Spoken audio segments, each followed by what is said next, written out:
Welcome to Scotch Plains, New Jersey. This is Verizon Fios, Channel 22, and Comcast Cable, Channel 34. Scotch Plains Television. Your town, your TV. Scotch Plains Television presents a meeting of the Township Council. And now, from the municipal building, the Scotch Plains Mayor and Council. Good, got everybody's attention. Good evening, everybody, and welcome to the Scotch Plains Business Council, the Scotch Plains Business Meeting of Tuesday, June 17th, 2014. Would you please call the roll? Well, I wish to make the following announcement to show compliance with the Open Public Meetings Act, known as Chapter 231 of the Public Laws of New Jersey, 1975. Notice of this meeting was given by adopting an annual schedule of the location, time, and date, sending copies to the Scotch Plains Fanwood Times, the Star Ledger, the Courier News, posting in the municipal building, and filing a copy with the Township Clerk within 7 days following the annual organizational meeting of this body. If everyone would please rise for the pledge to the flag and remain standing for invocation. I pledge allegiance to the flag of the United States of America and to the republic for which it stands, one nation, under God, indivisible, with liberty and justice for all.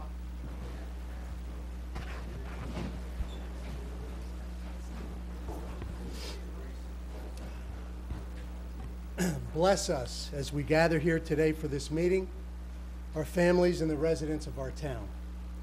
Help us to engage in meaningful discussion and allow us to work together as a group for the good of our community. Provide us with wisdom and strength so that we may carry out our duties effectively and with a sense of purpose for what is right and just for our community. We wish good health, peace, and prosperity for all of us here and for all of our residents. May God bless us, the Township of Scotch Plains, our state, and the United States of America. Amen. Amen. Miss Lucina, I was just seeing if you were paying attention. Now will you please call the roll? Mrs. Gillanella, Mr. Jones, Here. Mr. Marcus, Here. Mr. Vastine, Here. Mayor Glover. Here. Moving right along. Thank you, Miss Lucina. The next portion of our meeting, as many know, is open, set aside for anyone who wishes to comment, to address this council. If you do, please come up this evening. State your name and address. Thank you. Elmer P. Terry, 1421 Rawway Road, Scotch Plains. I received the Scotch Plains Township sewer utility bill, as I assume everybody else in town did, and did not pay much attention to it. When I went to write the check, I was much surprised when I saw it was for $129.66 instead of the normal $87.50. Being a plumber by trade, I know that there is no dripping faucets, running toilets, or leaking outside hose bibs, no underground sprinkling system, or a swimming pool for our home. The water meter is in the basement, so a leak in the underground service would not show up on the meter. My water bills for the last 6 months are in the normal range of $45 to $54 as usual, so where is the problem? I called the water company, and they said that the meter transmitter was due for servicing, and they came and inspected the meter, no problem with that. I then came down to Town Hall to pay the bill. I asked the very nice lady in the tax collector's office if there had been a rate increase in the sewer charge, as my bill had increased by about 33% to $129.66. The ladies then patiently explained to me that there had been no rate increase, but that we must have used more than 27,499 gallons of water. If we used 27,500 gallons of water, the rate jumped 33% to $129.66 charge, as if we had used 85,000 gallons of water. I try to attend as many council meetings as I can to stay current. In my memory, when the sewer rates were being discussed, it was said that the charges would be based on actual water usage, based on the water company's billings. In this computer age, This sounded reasonable that the water company could report to the utility actual usage on a 6-month basis. However, this doesn't seem to be the case, and a jump of 37,500 gallons seems to be a huge leap to the next pricing level.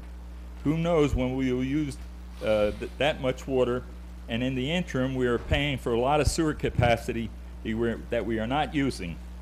Politicians love to talk about gimmicks. This one seems to explain why the sewer utility regularly reports surpluses in the hundreds of thousands of dollars. This is unfair and another hidden tax liability to the property owners. Thank you. Thank you for coming forward. I'll say that, if I may just address your concern, that was a concern that we shared, that originally it was intended to be by actual usage.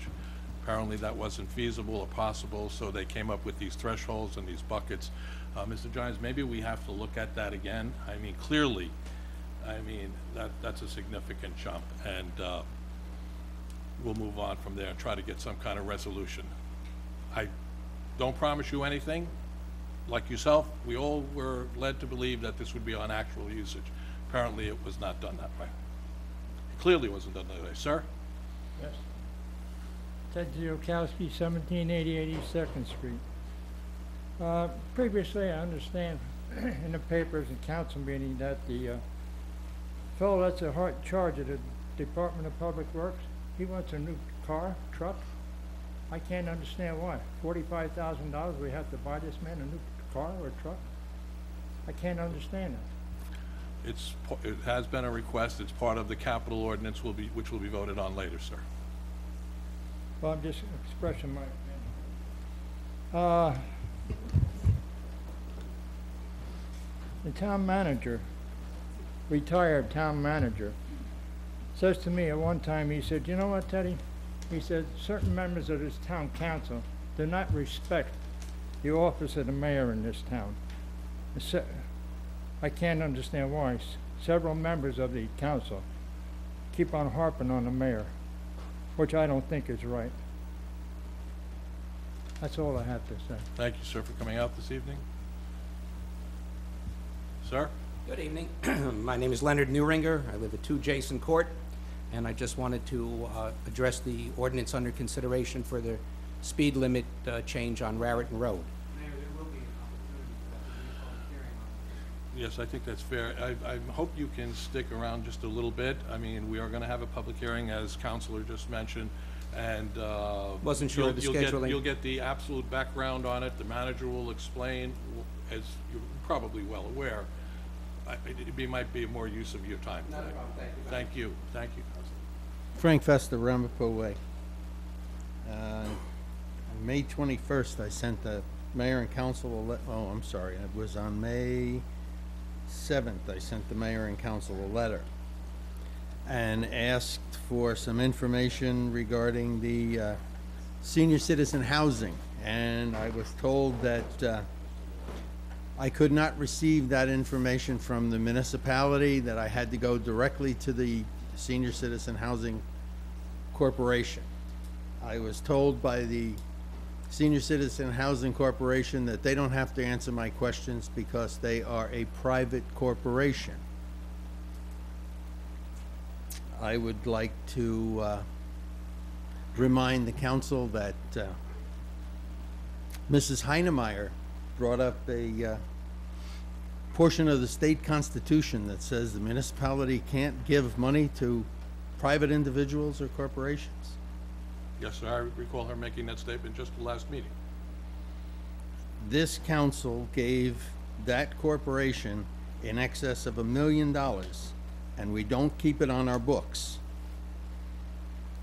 We were told by the tax collector that it was a no-interest loan, but yet the loan isn't shown anywhere. Last year, we paid $30,000 in utility bills for that corporation.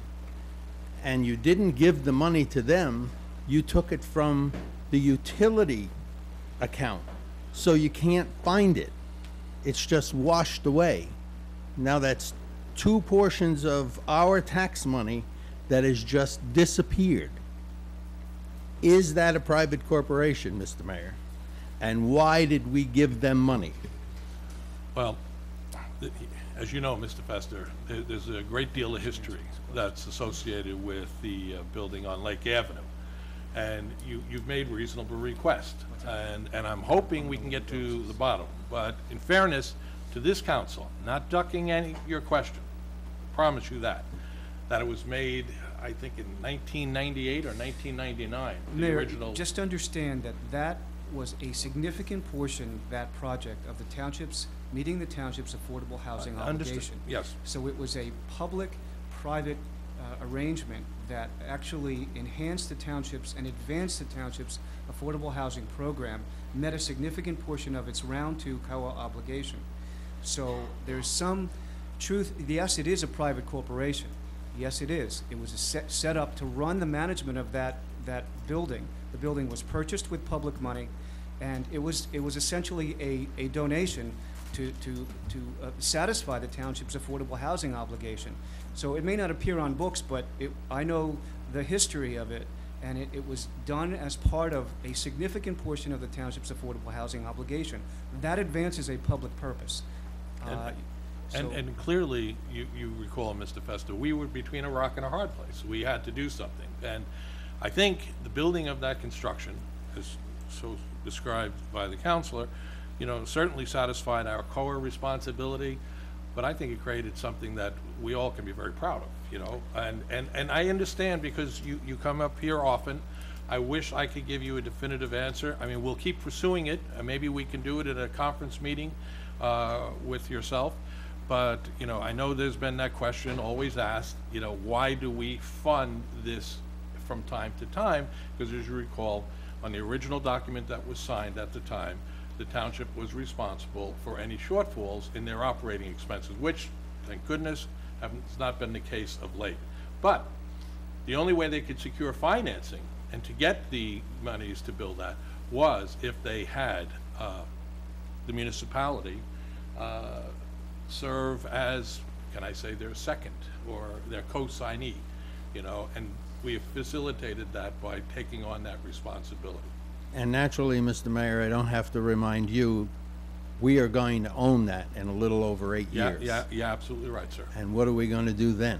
Well, I think that's going to be a good discussion to be continued. I mean, and what I do hope that it continues as is, in its present capacity, providing, affordable homes for for many of our senior citizens, who without which might have a problem seeking shelter. So, to be continued. Could be an ideal place for a municipal building. Well, Thank you. if I had to choose, I would prefer to come down on the side of having housing for our seniors. Good evening, Mayor, Council. Can you hear me? Yes, sir. Thank you, Mr. Albert Muller, Ramapo Way. In the past, you all know that we've had a certain occurrence of lack of some decorum at our meetings. Last week, I had the opportunity of seeing some of the Westfield Town Council meetings. It was very professionally done. The mayor recognized individual council people to speak. They spoke. Even if they disagreed, they actually apologized. I saw one apologizing to disagree with the majority. I saw another one apologizing for disagreeing with the one that did apologize. I ask you folks, please keep this in mind. Perhaps if you could watch one on TV for a few moments, you might get an idea of what some of us see and don't want to see. In our meetings, we've had some council members walk out in the middle of meetings. We actually had the clerk dragged away from a recording station one day in a meeting. And Mayor, I believe you have the capability, and Councilor, you can correct me if I'm wrong, that should a council member have to leave the front desk here, that you can call for a short recess. I would hope that all our council members want to hear their counterpart's side, want to hear their different viewpoints, are not ducking out of the meeting so they don't have to listen to it. Maybe they don't like what they hear, but that's not necessarily what a lot of us in the public want to hear. So I ask you please to manage the meeting such that all of us can benefit from all the town council members' viewpoints, not just in these seats, button those seats. Well, thank you for coming out. Thank you. Once again, we're compared to Westfield. I prefer Scotch Plains. Thank you, sir. No, thank you, Mr. Muller. I was just making a nice comment to you. Nothing wrong with Westfield. Mr. Muller, thank you.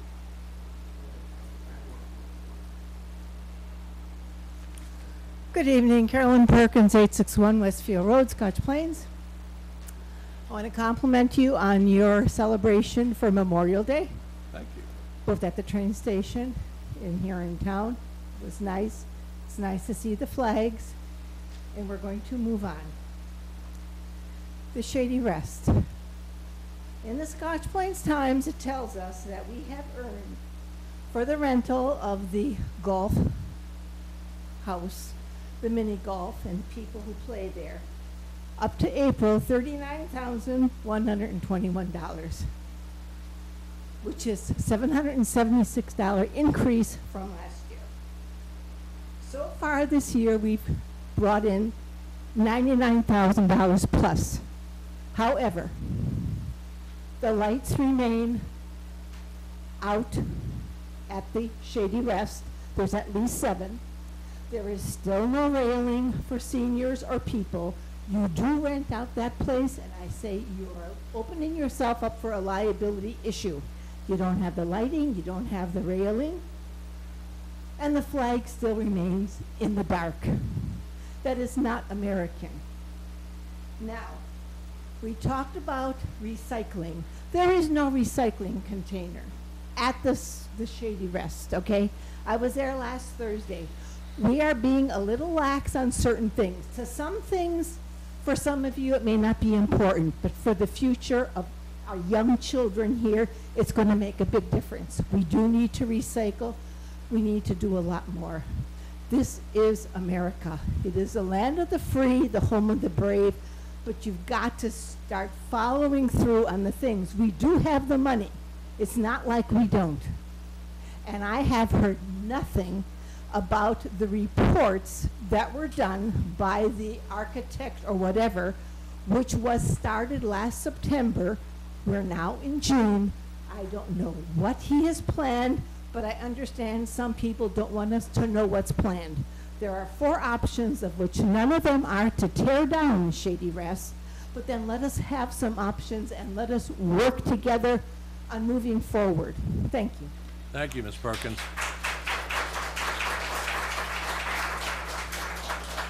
You've addressed this council quite frequently, regularly on these matters. Jerry, you've been asked for an update on this, whether it's recycling or the lights or the railing. In your manager's report and certainly the report on Shady Rest, would you just take some notes that you can comment back so Ms. Perkins has an answer tonight? Thank you, Ms. Perkins, for coming forward. Okay, seeing no one else, we'll move on from our public comment section, and we have some presentations of recognition. First one is heartfelt, resolution in memoriam for George Danny Davis, and I believe Councilman Llewellyn Jones has the proclamation or the resolution.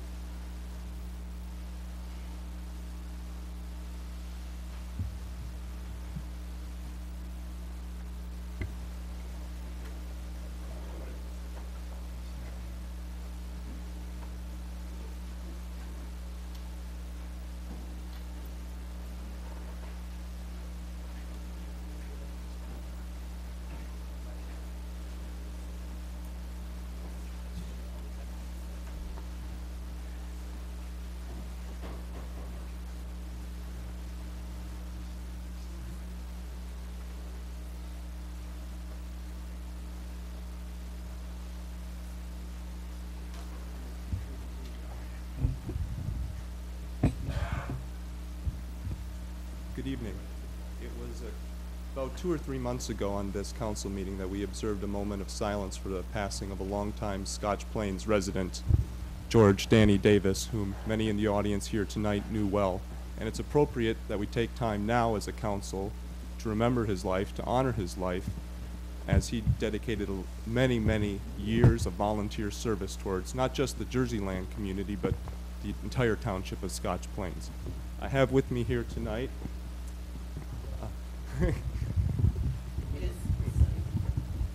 Mark, Trevor, Lorraine, Tressie, Joanne, Craig, and Patricia.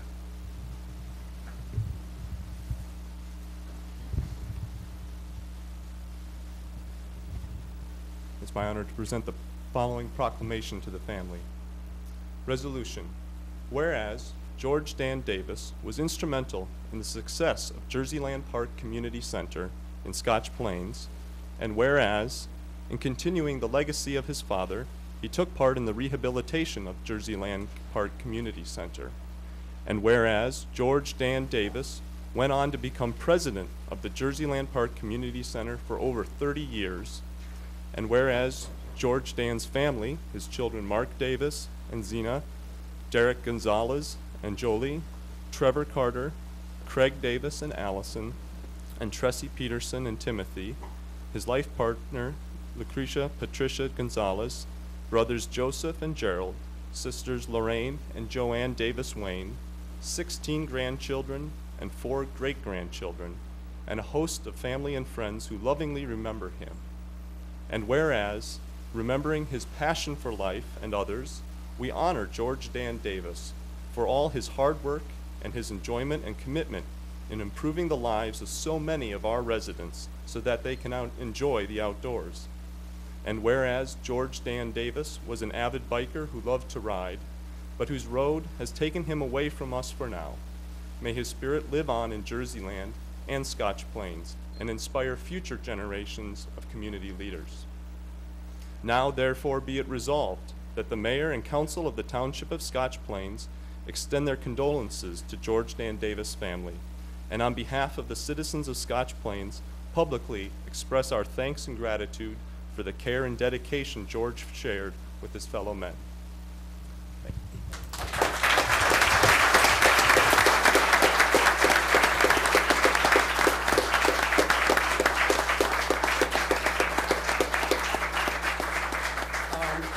I am George Dan Davis' eldest son. My name is Mark, and I would just like to take this time on behalf of my family and the members of the community of Jerseyland and its extended family who are here, Mr. Mayor, Council, we are all humbled and honored that you would take this time out to honor my father with this proclamation that you have.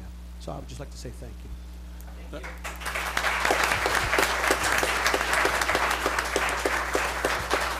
Thank you.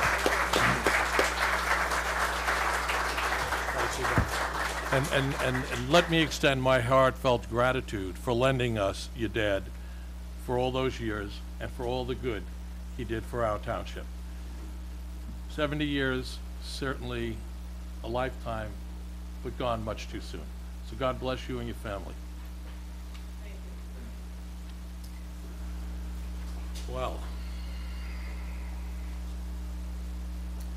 Well, I've been waiting all day to do this. I have a resolution of thanks for the 7th grade social studies students at Park Middle School.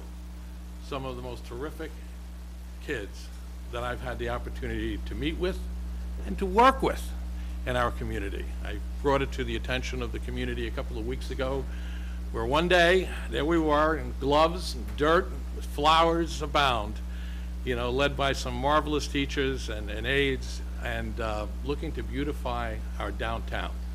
And boy, were these kids terrific. And did they put their hearts into it, and to which end I've made some new friends that I hope will last a lifetime.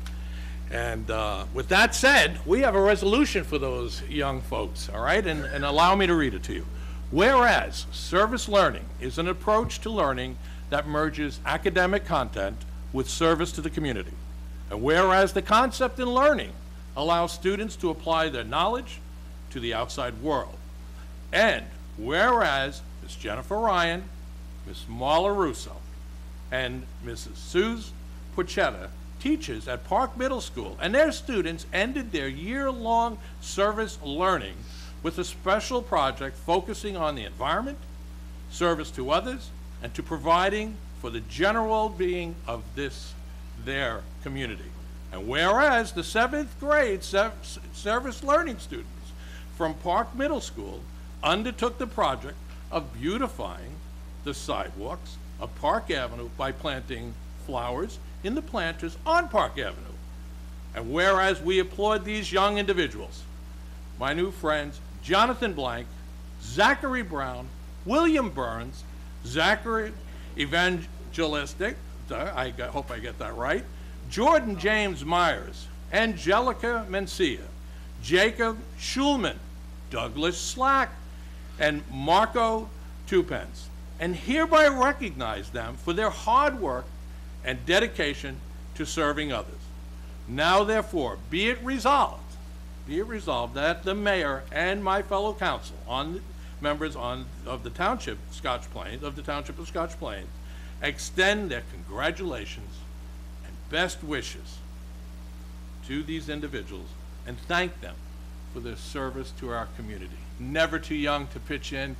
You were wonderful to be with, and I enjoyed meeting with you afterwards at your school to see your project further, that you further presented to the whole neighborhood. So a round of applause to our youth. We thank them.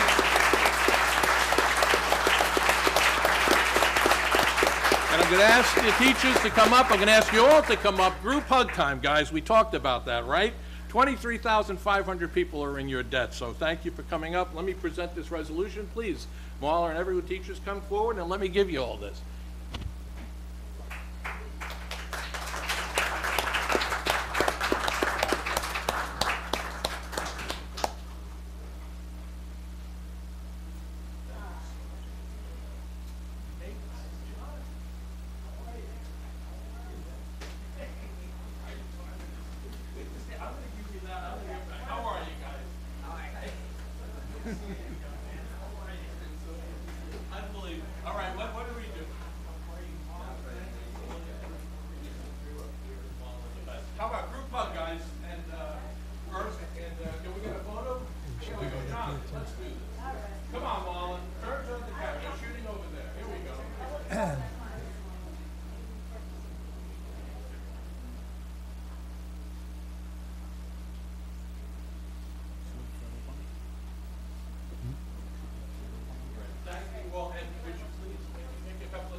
For giving us the plans.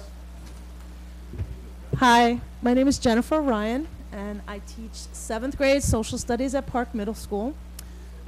We decided as a class that we wanted to help downtown Scotch Plains by planting in planters. They hadn't been planted in for a year, so we wanted to just add something to downtown. So we had 9 students in our class, and we are called the Nifty 9. That's right. We're called the Nifty 9, and we had a beautiful day, and Mayor Glover came out and got his hands dirty with us, and we planted plants that were donated 100% by Parker Gardens, so we thank them also for adding to our success, because without them, I really don't know what we would have done.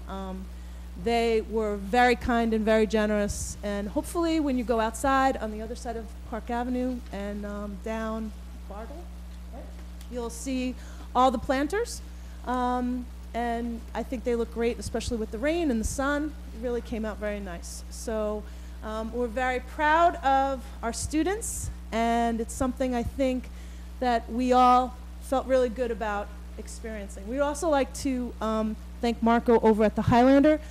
He kind of invited us to have lunch there, so we went there after our hard work and had a great lunch, right? So it's just great to be part of the community, and I think they learned a lot, and when they're walking down Park Avenue, their heads are held pretty high, just knowing that they contributed to the town and making it look so nice. So parents, thank you for coming out and supporting us, and Mayor Glover and his wife, I just saw walk in. Thank you, Mrs. Glover. He also came and spent more than an hour, 2 hours maybe, going around Park Middle School during the presentation of the entire 7th grade service learning projects. The kids were really excited to see him there, and the teachers just felt like they were being recognized. You know, the kids were being recognized for all of their hard work. So thank you again for coming out, and thank you all.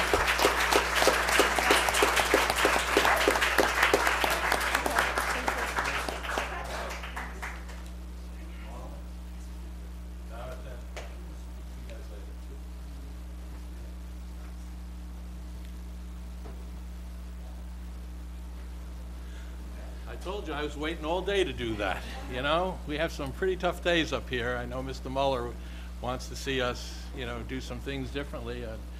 These are the good times, and these are the good things we can do. Thank you all, kids. Bye-bye. We'll see you soon. Hey, they've got, you know, some work to do, right? Thank you, parents, for coming out. We'll just take a minute. And then we have another recognition. Actually, we have a donation presentation from our friends at Darby Road.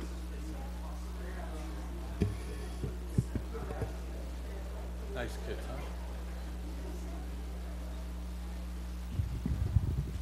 huh? Joe, here we go. Yes, good evening, everyone. Joe Mortarulo, Darby Road, Scotch Plains. Tonight we are here to present Chris Aversa, the treasurer of the PAL, with a check which is in the amount of $4,000. Very nice.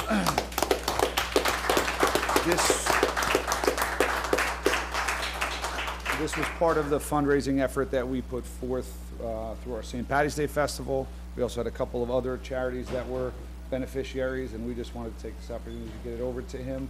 I'd been trying to connect with Chief for a little while, but we missed out, so Chris is staying in his stead very helpfully. So thank you guys for letting the festival happen and putting it on, and you know, thank you to the PAL for all the work that they do. So on behalf of us, thank Chris, you very much. Watch the check. There's a little one that actually has the money.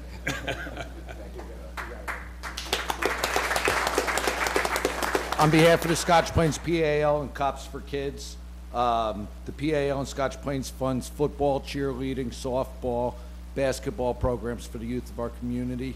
We put a lot of heart and soul into it, and we really appreciate Darby Road's donation to the kids of Scotch Plains. Thank you. Outstanding. Nicely done, both. Mayor, if I may. Please. Joe and Chris, I just want to thank both of you. I can tell you that recreation programs throughout the township are a major source of incitement and enthusiasm, and the programs that PAL has brought to the community are nothing short of fabulous, and I know that PAL is continuing to grow because of these donations. This year, my daughter took part in the first Mini Raiders group. They're the first, they were second grade cheerleaders, so it was nice to see the program grow in that way. And right now, she's participating in the first 8 and under travel softball program. That's also sponsored by the PAL, and that's being coached by our varsity coach at the high school. So it's really a nice opportunity for these kids to learn some skills and become affiliated with the communities and to know the Raider spirit. So I thank you both so much for the time that you put into it. Thank you. Thank you.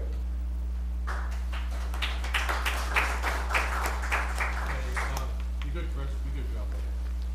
Moving right along, Ms. Lucina, can you read ordinance 2014-003?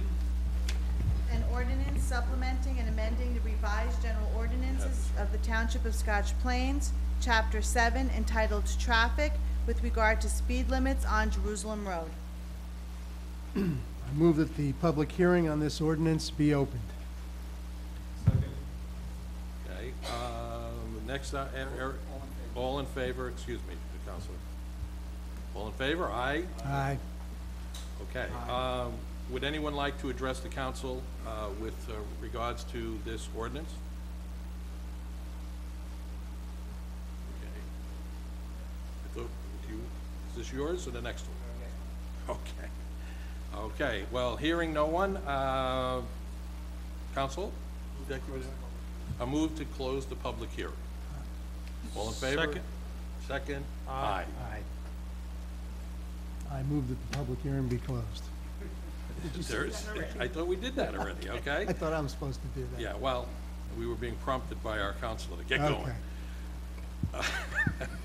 And I move that this ordinance be adopted. I move that this ordinance be Thank you. adopted on second and final reading and be advertised according to law. Is there a second? Second. Roll call, we can, Roll. please. Mrs. Gianella?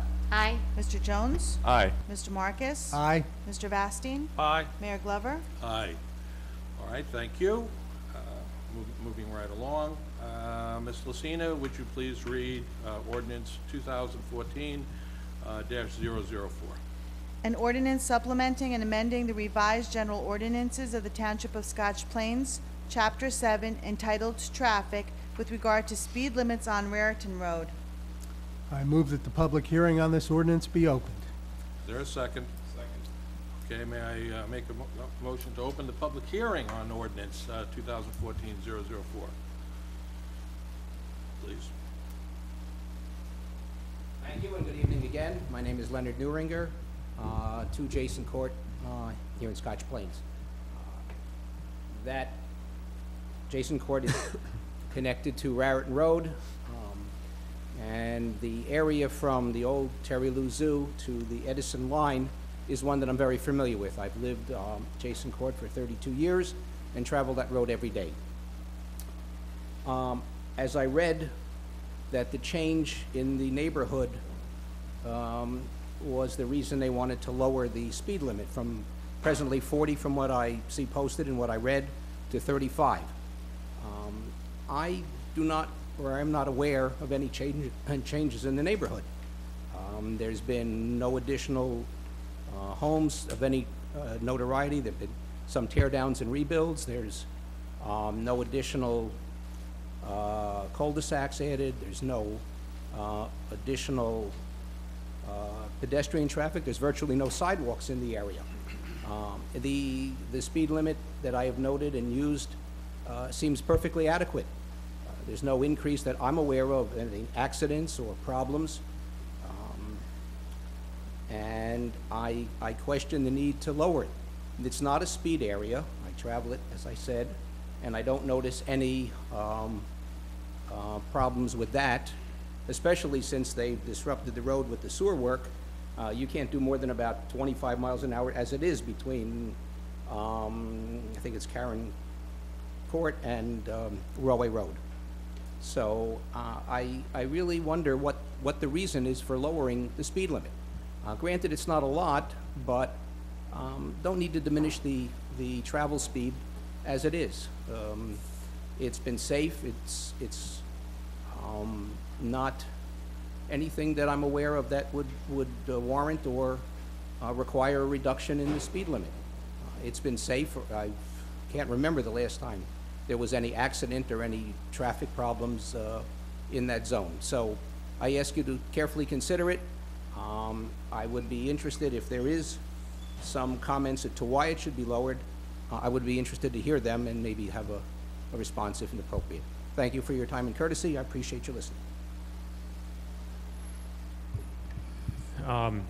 You know, I can't add too much other than what Sergeant Hernandez did in his memo and the chief presented here the other night, or the other council meeting. We do note that just recently, and this is as of the memo, there was the 43rd crash in that intersection on Raway and Raritan since 2009, which sent quite a few people to the hospital. You know, that's part of his recommendation. It's part of the study that he's done.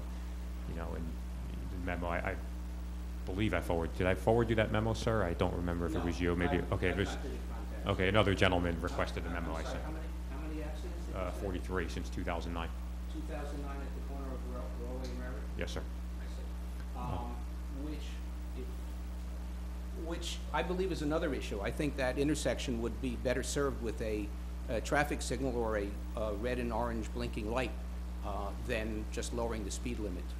There's been accidents there over the years that I'm aware, but I don't know if that has anything to do with the section from the old zoo to that point and beyond.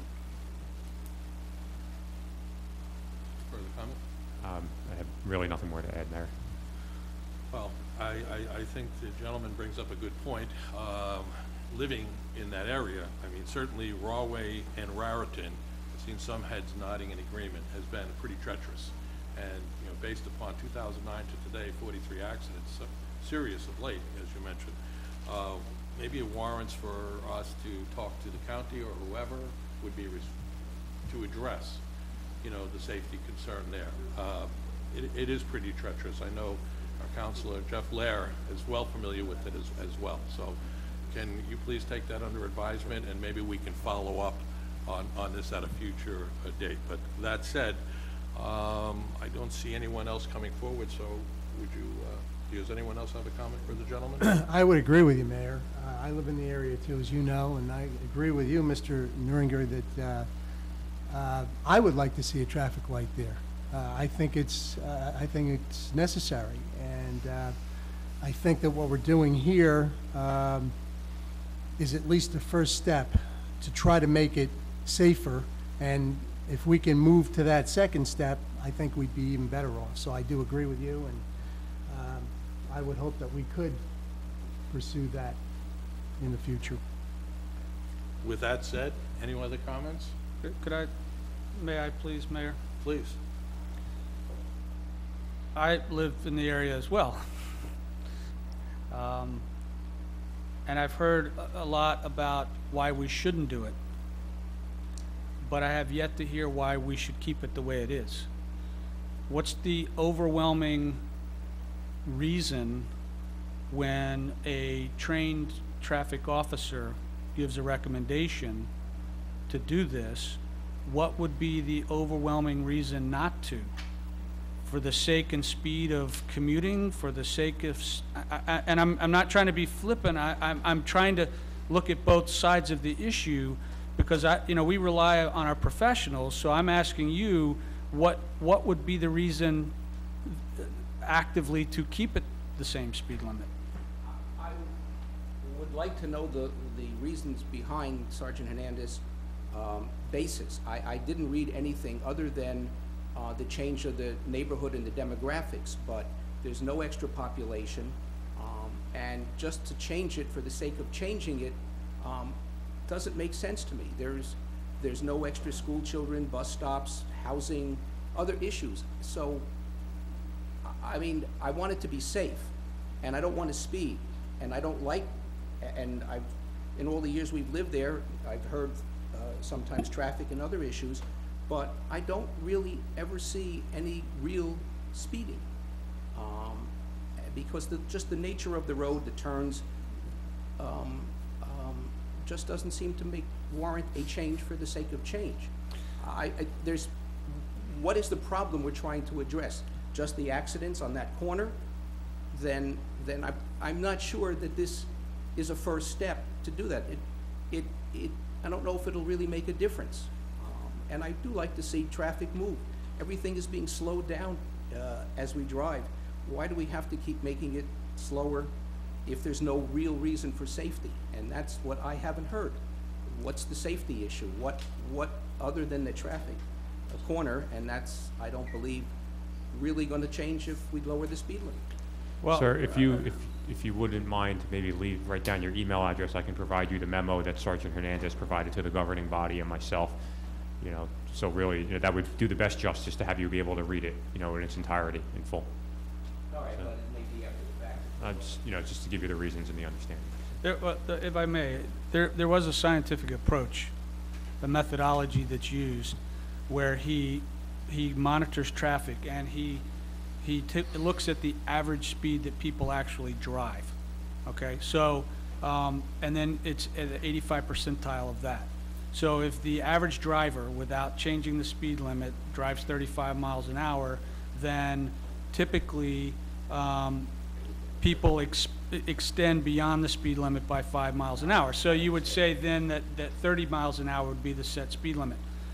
So that was the science and the methodology behind coming up with that speed. But I would also say that along that stretch, I mean, because I live on Rawway Road, where coming from Plainfield, right after the road does an S-turn, it straightens out, and you can easily hear 100% acceleration when people come around that corner into that straightaway, which I think is a similar response when they come around the Terry Lou Zoo property onto that straightaway.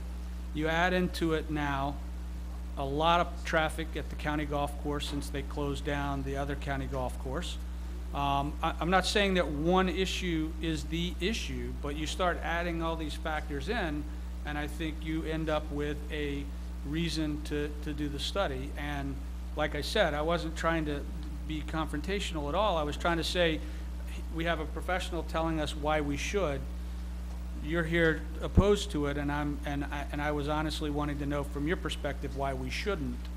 So thank you though for coming. I make a comment? I live on Railway Road as well. Elmer Terry, 1421 Railway Road. There's a physical problem with that intersection. When you're going east on Raritan Road, approaching that intersection, there's a dip. And then when you come out on the other side of Railway Road, there's a little hump. And in my memory, some gentleman went through there at an excessive rate of speed and ended up upside down on, I don't know if you remember Ray Schnitzer, on his front lawn, which is 3 houses up. And also, going back west on Raritan Road, where there's like a cut in the road, there's embankments on both sides. Late or early in the morning, some people, there was 2 fatalities in my memory at that spot. Couldn't be any other reason except excessive speed when you have a fatal accident with 2 different people. One was a young guy that was coming home from Rutgers University, and the other lady was a waitress. And so there's 2 fatalities, and it might have been a third, the guy that got airborne. But there's a physical problem with that intersection. I remember that well. I remember literally it's sitting in my kitchen looking at the car airborne. I watched that car pass through that intersection, 50, 60 miles an hour. I think anyone who's driven it acknowledges that it is a pretty treacherous intersection. And so pursuing the light is something we ought to give serious consideration to. If we had any influence on Middlesex County, we should certainly consider getting one or pressing them to put one at Inman and Rahway. Would you agree, Counselor? I said that to you before. Right? I agree Mr. wholeheartedly. Bastine? So maybe we can talk to our brethren over there and ask them what's going on there. That said, Deputy Mayor, please. Yes, I move that the public hearing be closed. Is there a second? Second. All in favor? Aye. Aye. Aye. Deputy Mayor. I move that the ordinance be adopted on second and final reading and be advertised according to law. Thank you. Is there a second? Second. May we have a roll call? Mrs. Giovanella? Aye. Mr. Jones? Aye. Mr. Marcus? Aye. Mr. Vastine? Aye. Mayor Glover? Aye. Mr. Jimes, you will get the gentleman that information as soon as possible, maybe as early as tomorrow, so, and any follow-up that you would like to have, sir. I appreciate it. Thank you. Thank you for coming up, by the way. Ms. Lucina, can you read ordinance 2014-005? Bond ordinance to authorize the making of various public improvements and the acquisition of new, additional, or replacement equipment and machinery, new communication and signal systems equipment, new information technology equipment, and new automotive vehicles, including original apparatus and equipment in, by, and for the Township of Scotch Plains in the County of Union, State of New Jersey, to appropriate the sum of $1,525,000 to pay the cost thereof, to make a down payment, to authorize the issuance of bonds to finance such appropriation, and to provide for the issuance of bond anticipation notes in anticipation of the issuance of such bonds. Thank you. May I make a motion to open the public hearing on this? Second. All in favor? Aye. Aye. Any comments, please?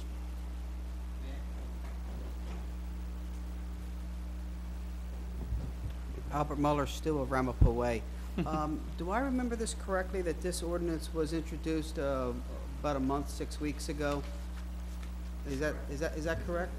This And- ordinance was introduced, it was actually had a public hearing. It failed to secure the necessary votes. It was reintroduced, and it was back on the agenda now for public hearing. All right, and since it didn't get enough, sufficient number of votes first time, then I assume that there was some changes or improvements that would guarantee these votes this time around. Could somebody highlight the differences between the first one and this one? The ordinance did not change, sir. I'm sorry? The ordinance is the same. It's the same, so there was no change. So we could have voted yes the first time and gotten the same end product. Is that a yes? I can't answer that. I don't vote, so. Would anybody like to say anything? Okay, then it'll be up to our imagination. Thank you very No, much. I don't have to be up to your imagination. Nothing has changed, and we were hoping to have a discussion for the very points that you're raising. So we'll continue on this ordinance now. But that doesn't it's not explain why unreasonable. it didn't pass the first time and why it will pass this time. What is different about it? And I'm asking that question. I haven't gotten the answer. I'm as baffled as you are. Why it's here again? Then I'm assuming your vote will be the same this time as what it was last To be time. continued, my good friend. Thank you, Mr. Mueller.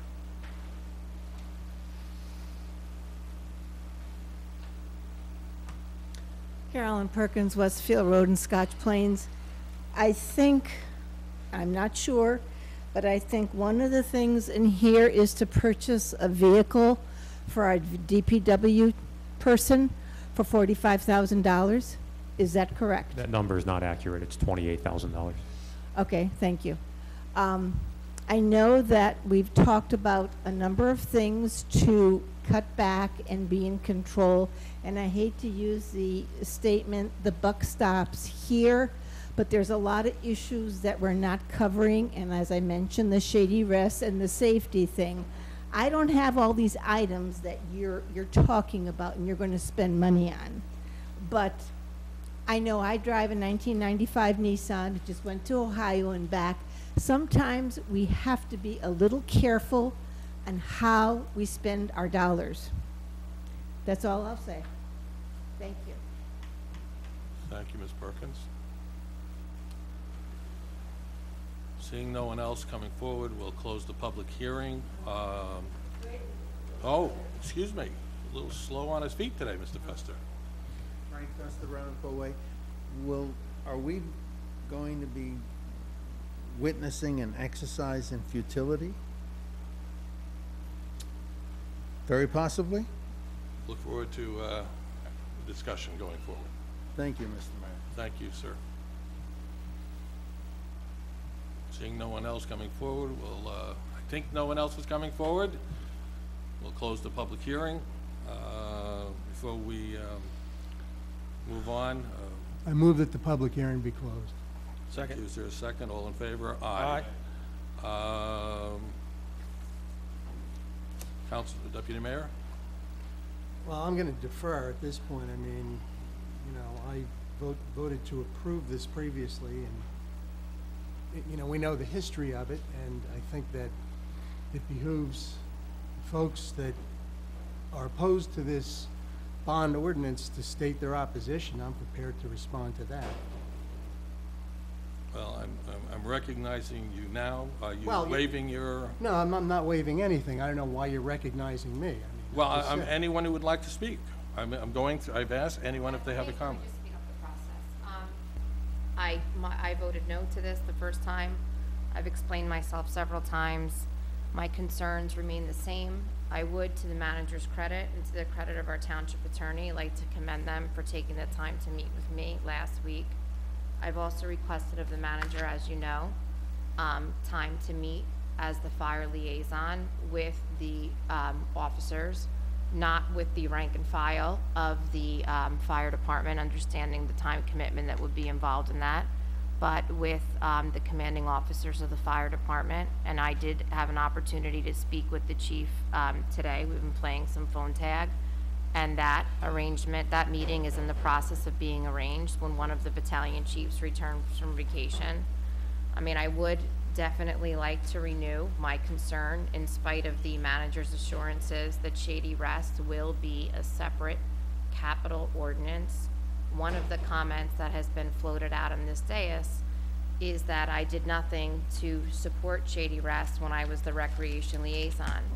I think that through the ability to produce email exchanges, I was maybe able to quiet some of those concerns or quash some of those statements. But what I would like to say is I won't make that same mistake 2 times. So I would suggest this. I think we need to reintroduce this with the life safety issues that we feel are emergent, that need immediate funding. Aside from that, I think we need to isolate the remaining issues, and I would suggest that we vote on them when the council has vetted out the concept of Shady Rest and is prepared to also bond some of the money that will be necessary to begin that project. So I haven't made any changes, and I hope that maybe the third or fourth restatement of my position will be helpful to everyone. Thank you. Would anyone like to comment at this time? You as, I forget what the term you used, public safety, life safety. Could you enumerate those? Typically in government refers to those items put forward by the police and fire department. If the manager were to say to us that he felt that there was an emergent DPW need, I think that would be a conversation worth having. But as I've said now for the third time, possibly the fourth, I would like the opportunity to speak again with our DPW director, and I'm somewhat disappointed. I had almost expected him to be here this evening in support of this, and I see that he is not present. So does that provide the clarification that you need? So public, so you would be supportive of moving forward with police items, fire items, rescue squad items at this point in time, and would like more time to meet with the...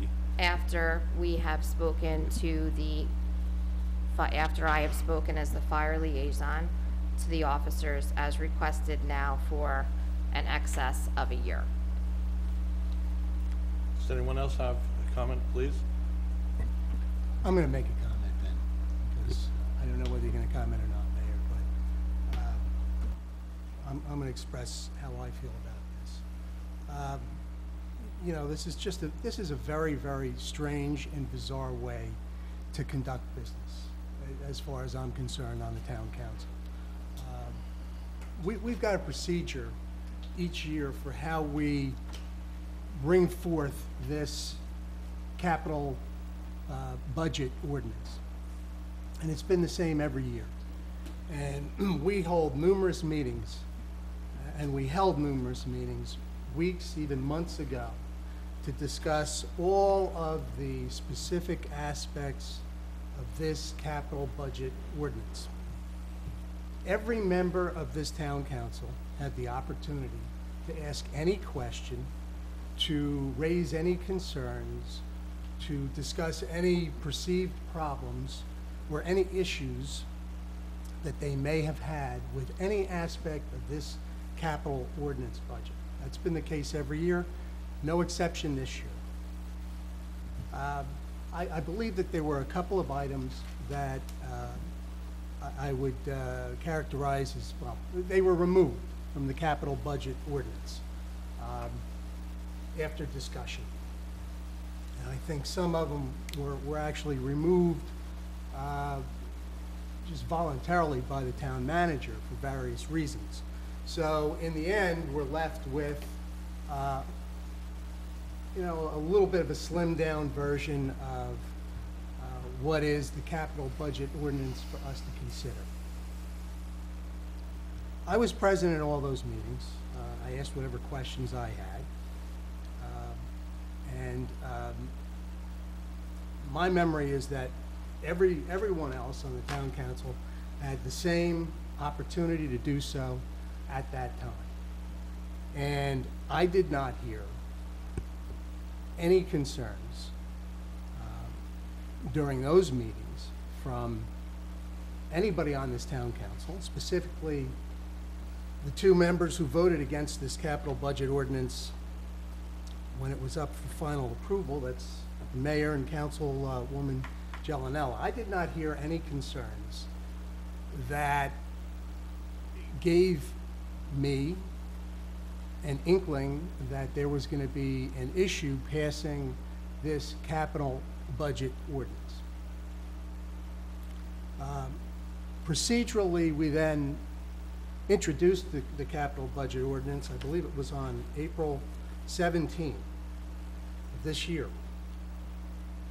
And we have minutes that are produced from that meeting, which make reference to any comments that were made at that time. Councilwoman made some reference in her remarks about a concern she expressed about whether the bond ordinance should be held to include Shady Rest. since the estimates will be available within the next few weeks.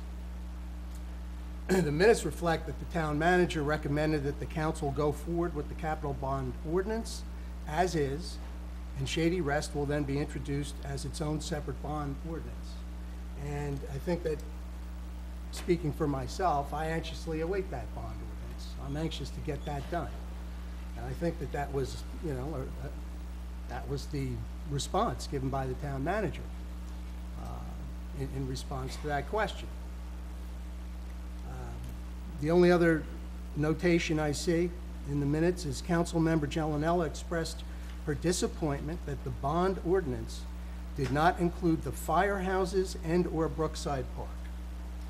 Well, I've reviewed this bond ordinance several times now, and if you break it down, I would take exception to the suggestion that this bond ordinance does not include the firehouses and/or Brookside Park. It most certainly does.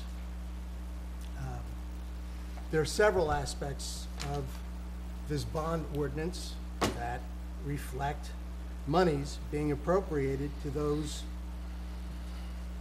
areas and to those concerns. I mean, we've got money being appropriated to recreation for storage bins. I believe they may be going to Brookside Park, perhaps. We've got a substantial expenditure included in this ordinance, which is geared towards engineering and permits for the cleanup at the Brookside Park Pond, which we all know has been a problem and is polluted and needs to be addressed. And if this capital budget ordinance is not passed, that's not going to happen. Also included is phase one of the determination of environmental reports and testing for the former zoo property, Terry Lou Zoo. That's also included. For the fire, I'm looking at the bond ordinance and I see an expenditure relative to elevated pressure gas service. Specifically, that is in section D of the ordinance. Upgrading the natural gas service there. The firehouse, that was a specific concern. It's being addressed. I see another aspect of the bond ordinance for a service vehicle specifically for use by the fire department. I see additional items, pager replacement for use by the Scotch Plains Fire Department. These are communication upgrades. Also a red alert CAD system. $75,000 expenditure for use by the Scotch Plains Fire Department and the Scotch Plains Rescue Squad. So I think that those are extremely important issues. And if this bond ordinance does not get passed, they're not going to go forward.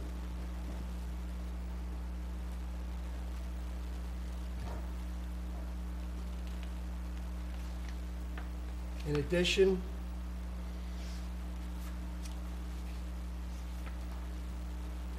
find it.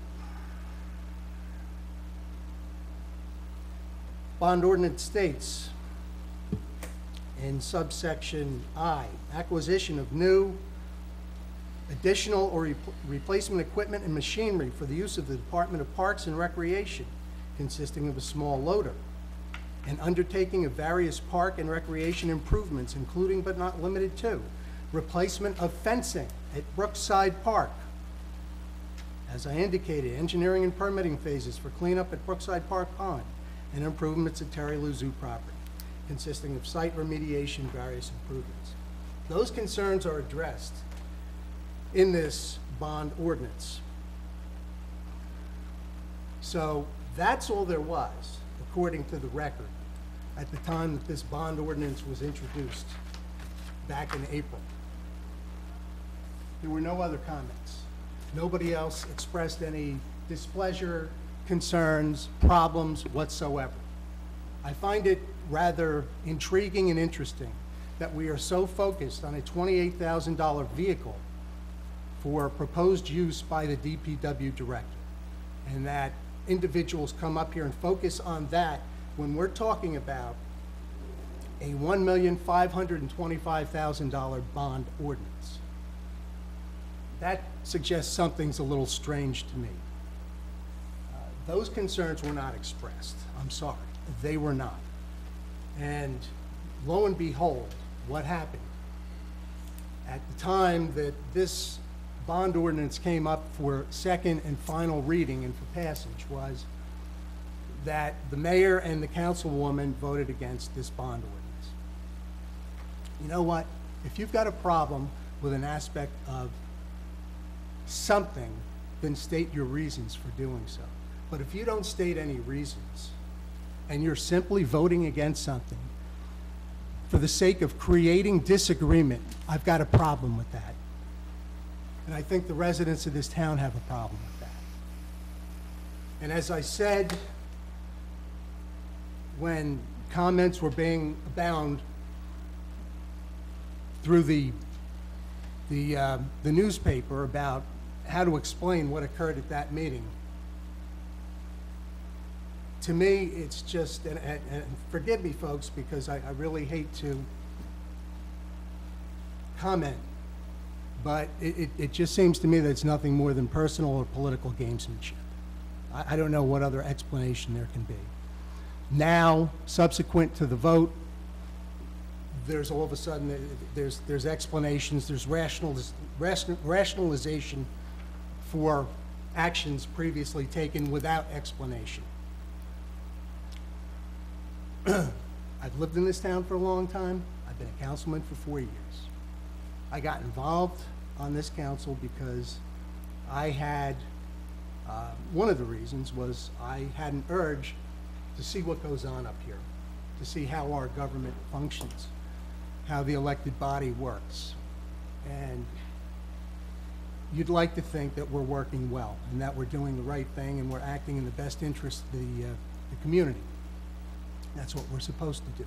I'm not here to give anybody a lecture, but I tell you what, if you've got a problem with something and you sit silently,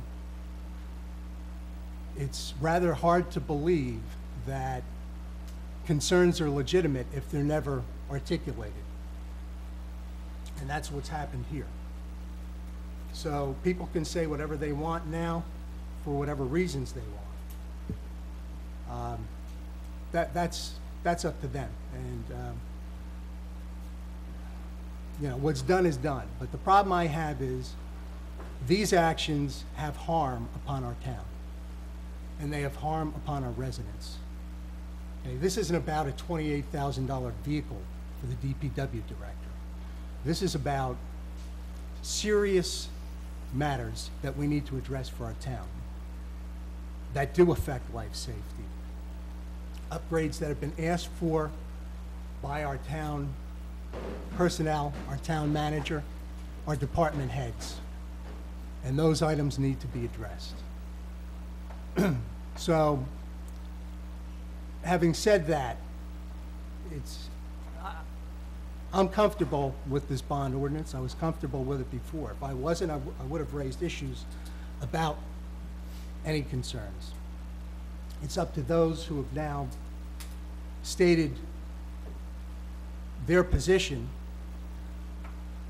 to make their determination about how we move forward. But the process is clearly being delayed and being obstructed, and in my view, this is not the way it's supposed to work, and it's a detriment to the town and a disservice to the community. Thank you for your comments. I think we should all go around. I mean, you've had an opportunity to comment.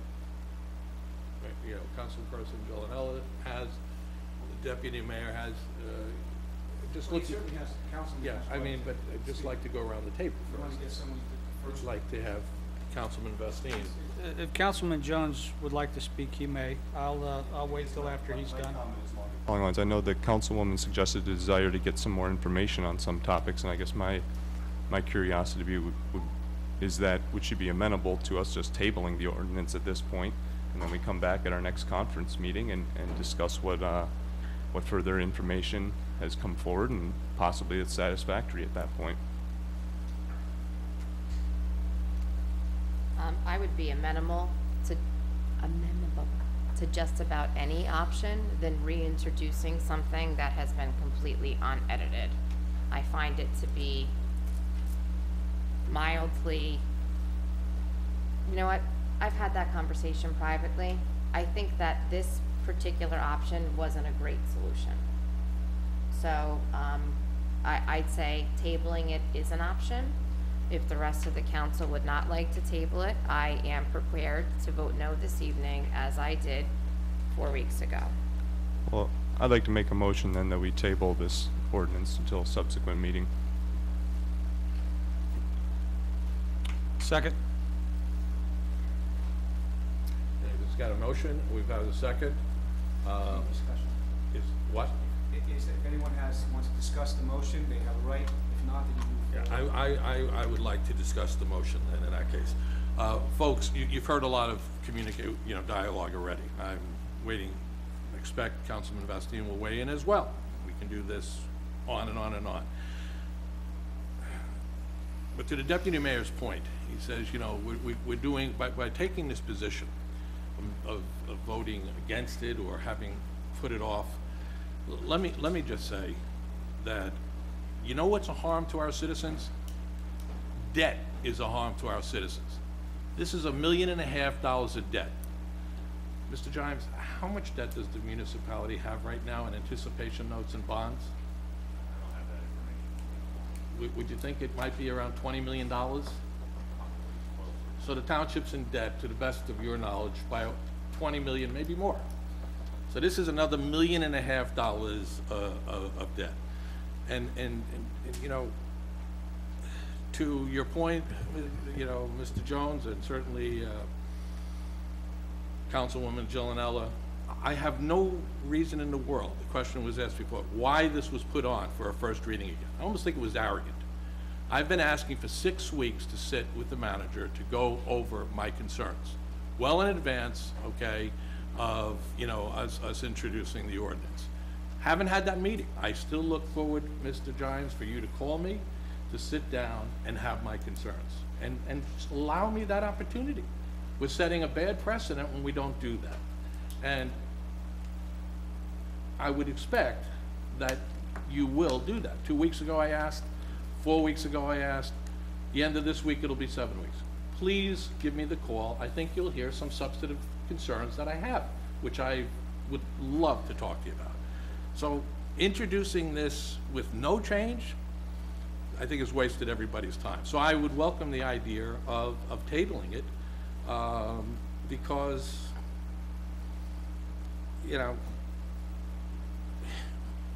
we're just gridlocking ourselves here and spinning our wheels. So that's only my comment. I would second, and I certainly would vote on tabling this matter. I'd like to address some of your comments, Mr. Mayor. Specifically, your comments towards the manager about a lack of meeting there. You will recall that last week I did reach out to you by phone. I did in fact set up a meeting between you and the township manager so that your concerns could be addressed, and what happened is that you refused to attend the meeting. Well, plain and simple. You refused to attend the meeting. I'm sorry. Point of order. Excuse me. Someone is speaking. Are you finished? I'm done. He's finished, please, Councilman. Now, let me tell you, folks. I'll look you straight in the eye. If you're out there, because the folks here are the folks who come all the time. I didn't know that Councilman Jones was now the secretary for the manager. If he wants to recall our conversation, I said it's bad form. It's establishing bad precedent to allow this to continue where the manager doesn't return a phone call to me. I'm the mayor of this town. I've served on this council longer than all of them. And I've, in 3 different regimes, on several management levels, I've never had an instance where someone wouldn't return my phone call. It's a bad precedent. We shouldn't, pander to it. And while it was very nice of you to try to set up my schedule and the manager's schedule as professionals, and I said to you as professionals, I think you would have found it to be almost absurd that a third party would have to set up a meeting between me and the manager. While it was appreciated, you know, you tried to set up a meeting where I wasn't available. And it's that simple. And I will be available for Mr. Gimes when Mr. Gimes said, I don't need a third party to set up my meetings. I'm a big boy, I'm a professional, and I think we had that understanding. But I asked you not to, you know, politicize this today. I suspected you were going to, and that would be my response. So if you want to go back at me again, I would propose that we set up the meeting with you and I, Mr. Gimes. I think tabling the idea was a smart move. And I think at our next meeting, you know, hopefully we'll have something substantive to discuss of, rather than putting an ordinance out there that's going nowhere yet. You're available tomorrow morning? I'm not available tomorrow morning, unfortunately, but I will call you tomorrow. I mean, I'm going, just for the record, I'm heading, I've got something in town tomorrow, as you may well aware, and I'm happy that you're that available. And in the afternoon, I'm heading down to Fort Dix because one of our citizens' sons is being shipped overseas, and my wife and I will be there for the ceremony that witnesses our 500 of our soldiers being shipped overseas. I should have checked my calendar. That wouldn't have worked, but It wouldn't Thursday have or worked, Friday yeah, would work. But you know what? I like your enthusiasm. Yes, I'm available. No, seriously, please, tomorrow, I'm sure I will be in Town Hall at 10:30. We can set up a schedule. I would welcome it. Mayor, if I may. I recognize. Are you recognizing me now? Council. Thank you. You speak of $1.5 million as being some exorbitant figure. But I might remind you that last year when you were in the majority, the capital bond ordinance was $3,705,000. Prior to that, it was $1.9 million. And going back to 2011, it was $1.4 million. So we can throw up all the ghosts and goblins we want about why we're not willing to support this. But given that under your majority last year, the bond ordinance was more than double, I think that that's a red herring in this conversation.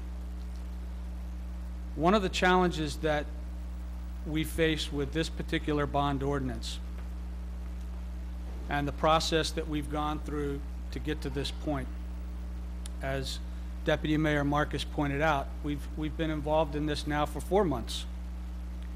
We've had department heads come to us in meetings, special conference meetings, to go through all of the budget items, to go through the capital bond ordinance items available to us, to answer questions to us, for us, and to give us any information that we might require to make a decision on this bond ordinance. As Deputy Mayor alluded, not once, not one single time in the course of those conversations did we hear any objection or any cause for concern that this dollar amount was too high or that the projects that this bond ordinance incorporates was unworthy.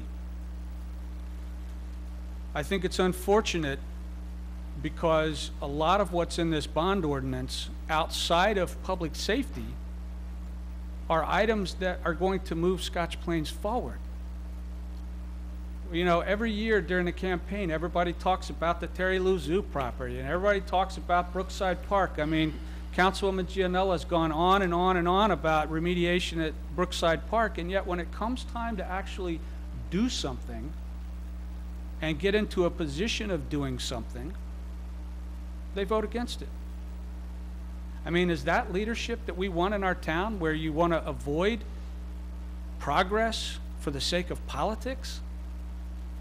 I mean, to me, it's almost laughable. I mean, people have come up to me and they've said, what are they doing? Never, ever do people vote against the capital ordinance. I mean, as many times as we heard we can do better, it was only because the majority, we had enough people on the council with goodwill and good thought to actually pass it. To me, that's a shame that on a local level, the little gamesmanship in politics overrides actually moving forward and making progress on things that need to be done in this town.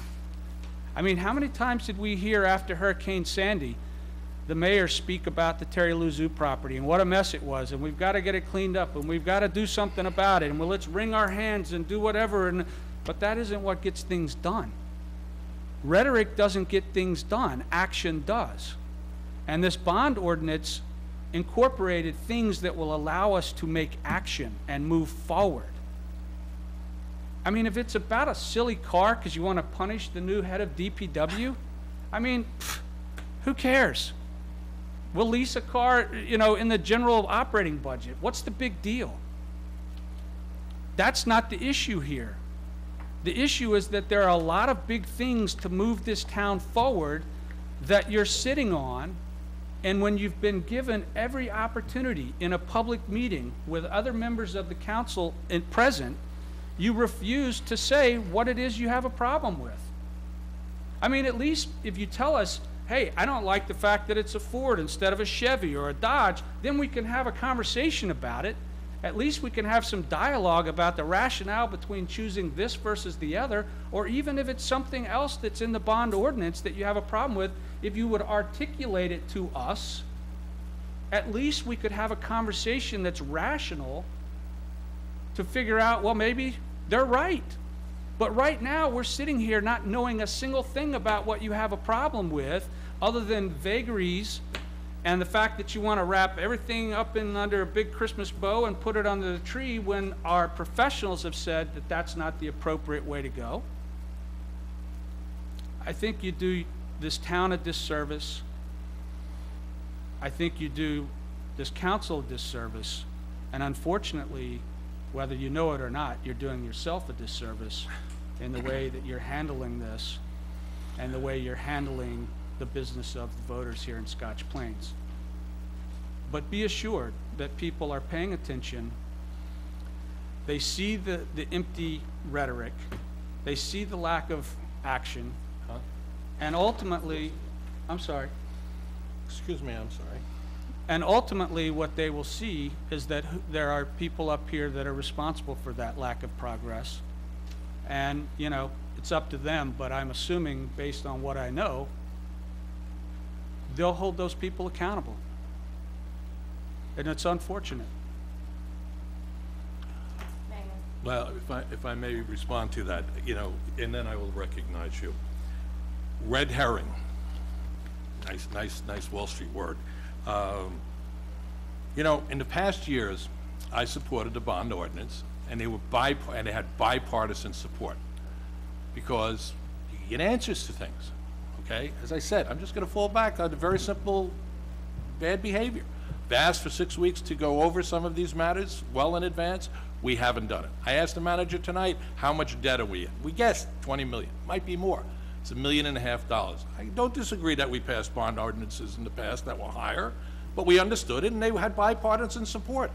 Listen, what you're listening to is politics today. We've got 3 people on this council who are running. I mean, it made it quite apparent today. So, you know, people have been observing the behavior of these meetings. They've been, you know, behaving, how people conduct themselves. And I'm going to tell you, I give the citizens of Scotch Plains a lot of credit for seeing through the smoke here.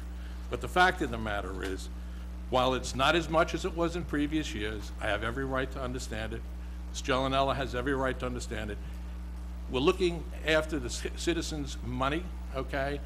In the past 8 years, longer than anybody, I have voted for the bond ordinance under 3 different managers, under different regimes, beginning with Mayor Marks, Mayor Malul, and quite frankly, this is unprecedented.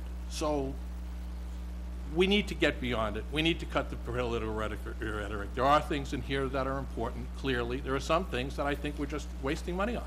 But to be continued, as I said, debt is the township's biggest harm. And we've heard a citizen come up to the mic today and say, you know, got to be prudent when it comes to spending other people's money. So, you don't want to see again, I'll stand where I stood before and tell you that to be continued shouldn't be about politics. It clearly is. I've never taken a partisan vote here on an ordinance in the past. Something must have happened when it comes to this bond ordinance.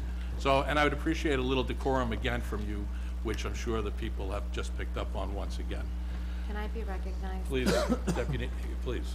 I wasn't wanting to speak twice tonight on this issue. I wasn't wanting to speak once on tonight in this Maybe issue 3 because times. I feel like we have said these things.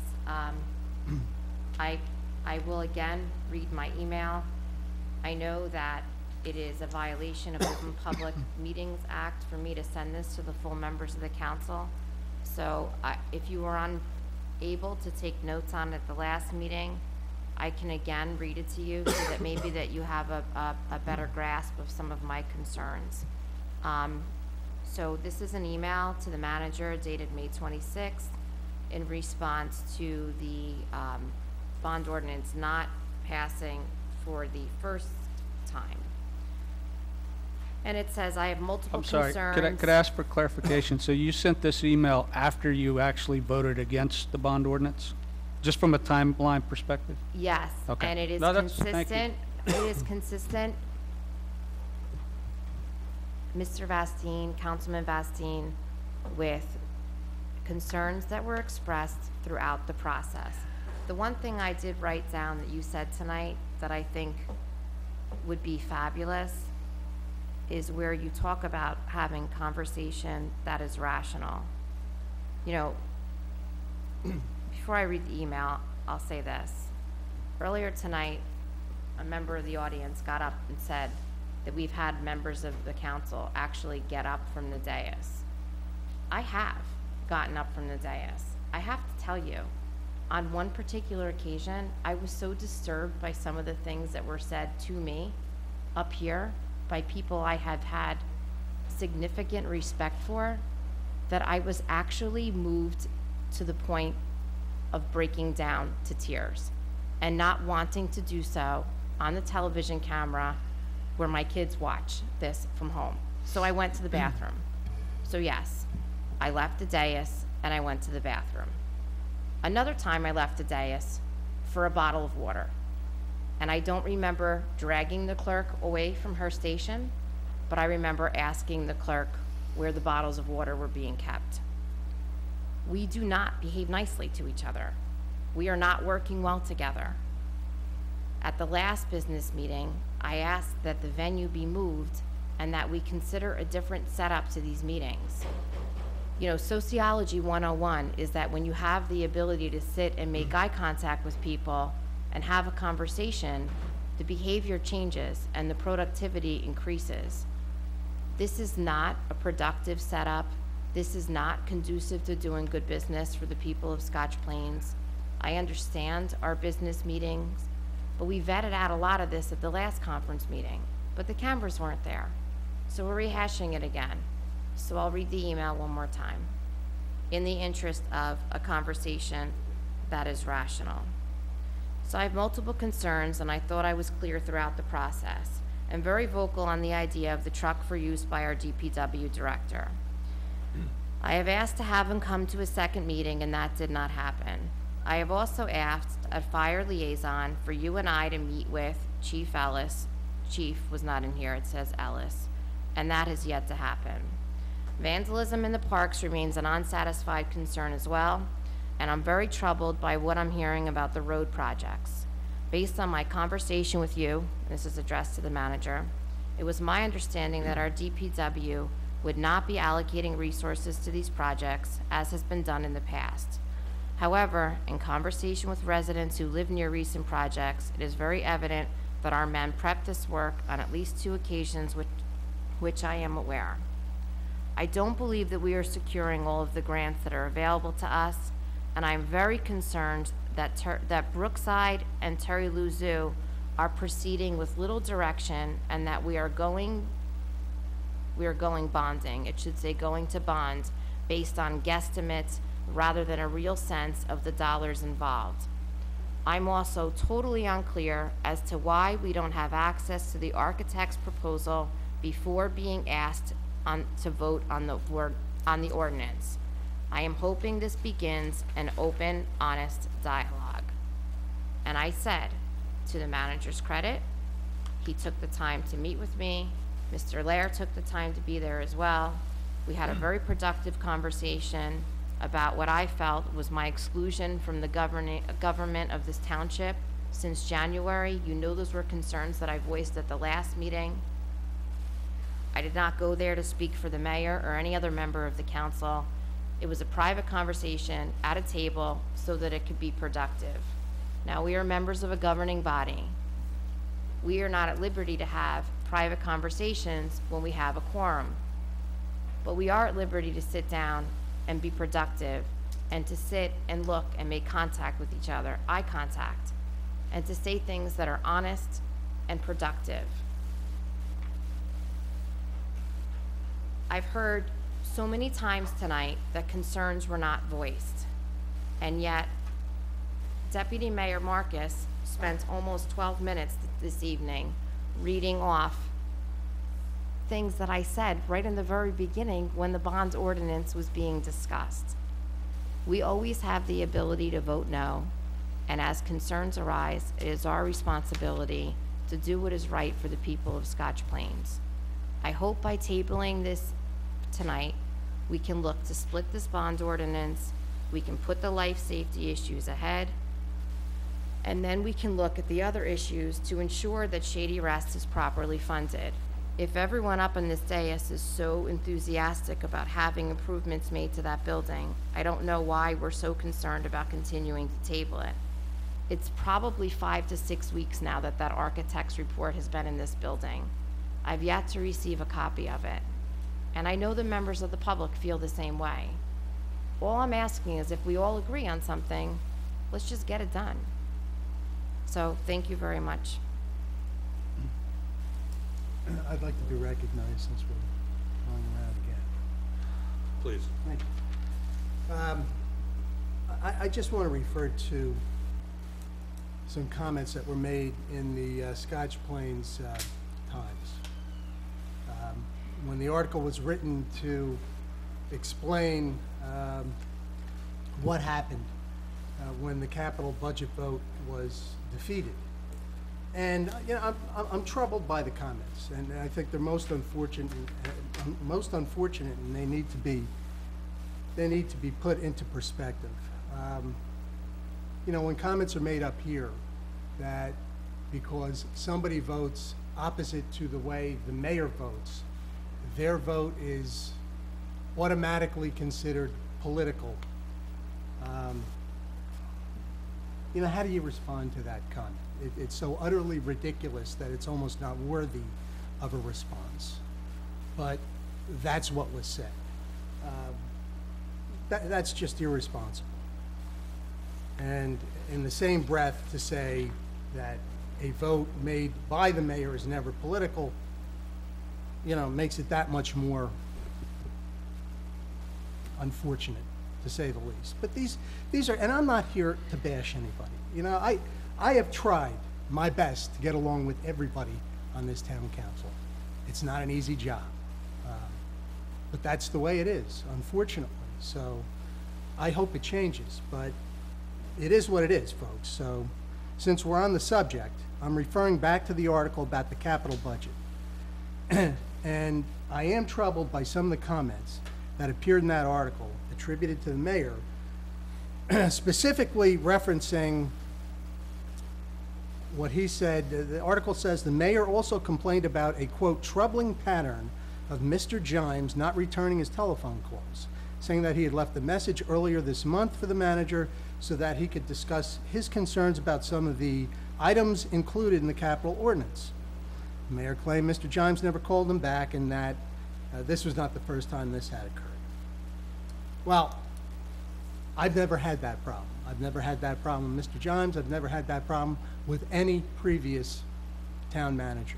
I don't know why the mayor has that problem, but I would suggest if you have that problem, go walk into his office. I've done that too. Mr. Jimes is there. I don't think he's going to slam the door or run away. And all due respect, Mayor, you've got your own office right next to the town manager's office. I find it hard to believe that during this entire period of time, you couldn't simply walk over to have a discussion with the town manager. No. Please, go ahead. I have By all means. one By more all thing means, to say. By all means. Furthermore, the article goes on to say that the mayor detailed some of his concerns with the ordinance, including $200,000 expenditure on IT software that he claimed could be obtained at a lower cost. Never heard that complaint at any time during any of the public meetings. He also questioned the proposed purchase of a $45,000 vehicle for Public Works Director Carlos Luaces, saying these were township vehicles. There were township vehicles already available for him to use. Mayor also questioned Mr. Luaces' qualifications, saying that he never worked in a road department before his appointment. I think we're getting a little off. Well, the topic. I'm reading the article, Counsel, and I have a but I direct mean, question this of you, is a Mr. person, Lynn. you know.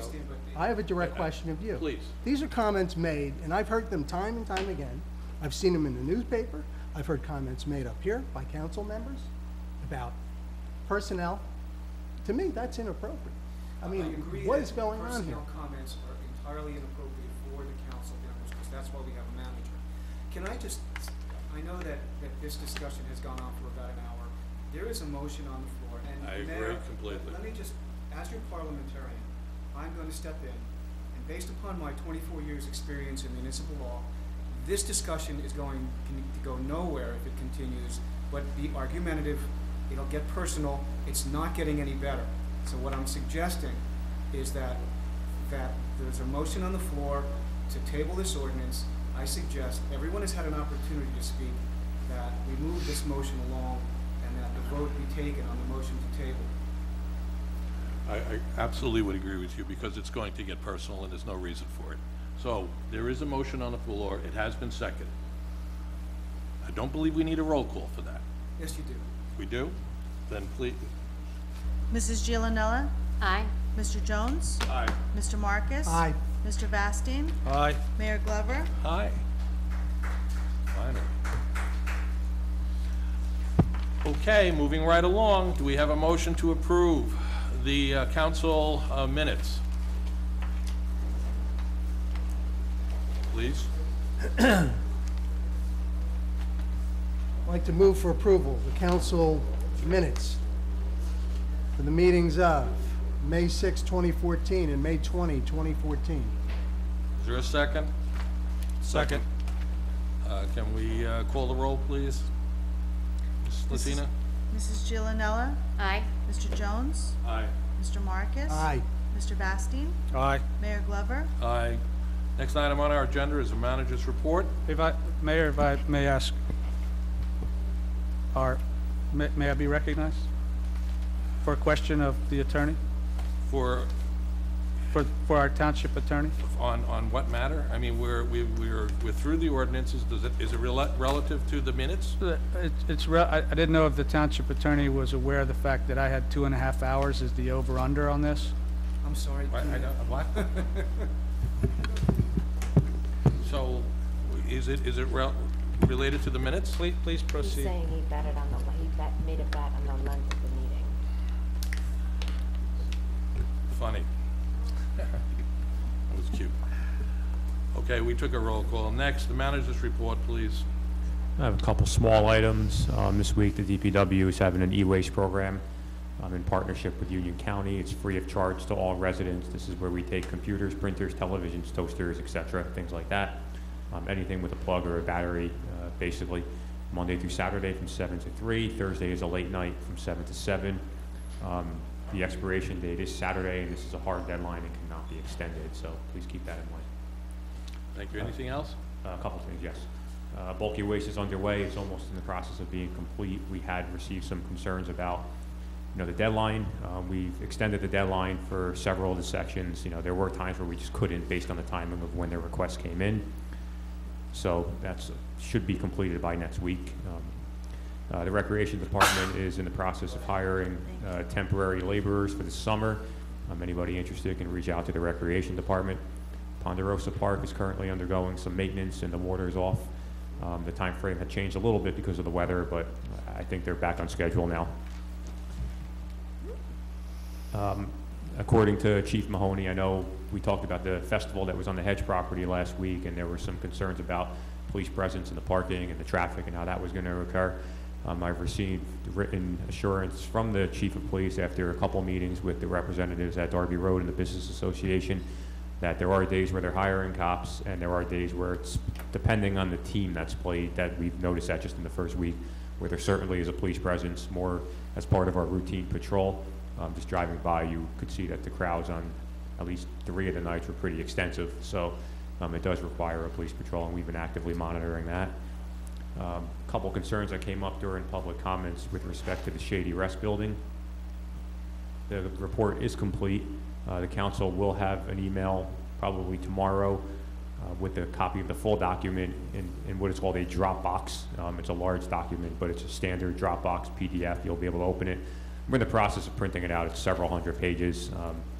Our IT infrastructure, when it comes to printers, isn't the greatest, so that's been a challenge, but we're just about complete with that. And by the end of the week, I should have the full copies printed, but at least by tomorrow, you'll have copies ready to see. There's nothing there that's hidden. There's nothing there anybody wants to be secret. It's a public document, and it's operable, really, for that matter, so anybody can see the document. It's not in draft. It's a final document. Nothing to, no reason to keep it for the public. I think that's all I had. And everything else I have is related to an agenda item. I asked in the last meeting for clarification on something on the bill list having to do with the, a course. Were you able to get that for me? Yes, that was a exam review course. So basically the purchasing classes have all been taken, probably all before I got here. They've been taken several years ago by the recreation director, who was also a certified purchasing agent. There's a second level to that. After you're becoming a certified purchasing agent for several years, you can apply to be a qualified purchasing agent, and there's a test. And this was part of that program. So help me with that. Is that the equivalent, let's say, of me taking a principal's exam?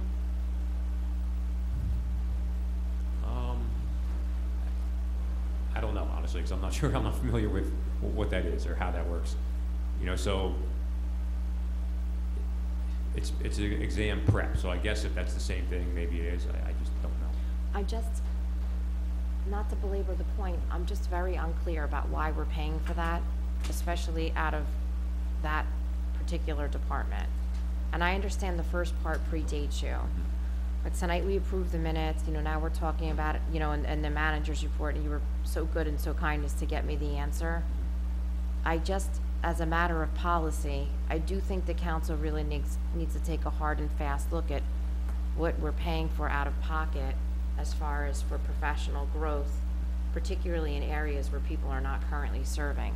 I don't believe we use the purchasing credentials to exceed the bid threshold right now, do we? No, we don't have a designated qualified purchasing agent at the moment. Okay. The CFO is one, but she has never been designated or maybe she has, but just before I got here, the council, or she chose not to use that certification again. I'm not really sure why. So I guess I need additional clarification, if you don't mind, for the next meeting, and maybe I didn't ask the question the right way, and I'm not being facetious. It could be my fault.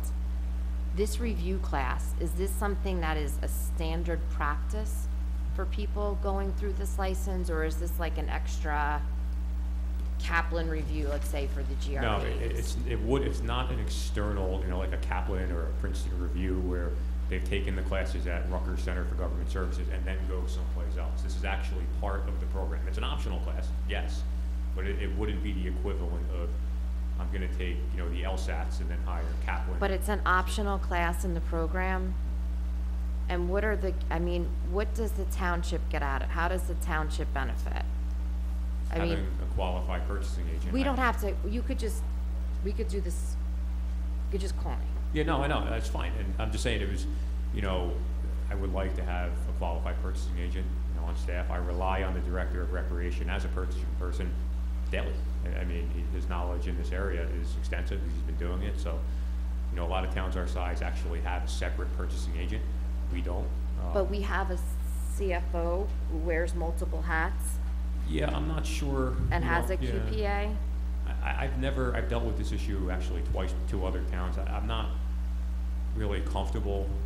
I think there should be a bifurcation of those duties between finance and purchasing.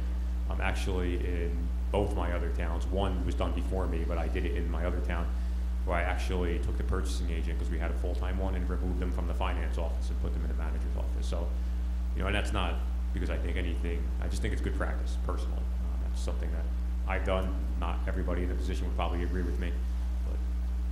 So, not to belabor the point, but I guess moving forward, I really would like to see something where I'll reserve it for council comments so nobody gets, that's fine. We'll talk about council comments. Is that okay? Yeah, that's fine. All right. Just following up on that, had the director taken this test before? I don't know. Can you find out? Sure. Thank you very much. Next, anything else, Mr. Giles? No. Oh, you know what? One more thing. I'm sorry. I did send an email out to council that within the last couple of weeks we received 3 retirements of longtime employees here in the township. I'm not going to announce their names yet publicly until they've all completed their paperwork. But we're going to be losing 3 employees with several years of experience in the town, combined maybe 70. So I'll be keeping you reminded of that as that occurs, and let you know how we're going to deal about filling those replacements. Thank you.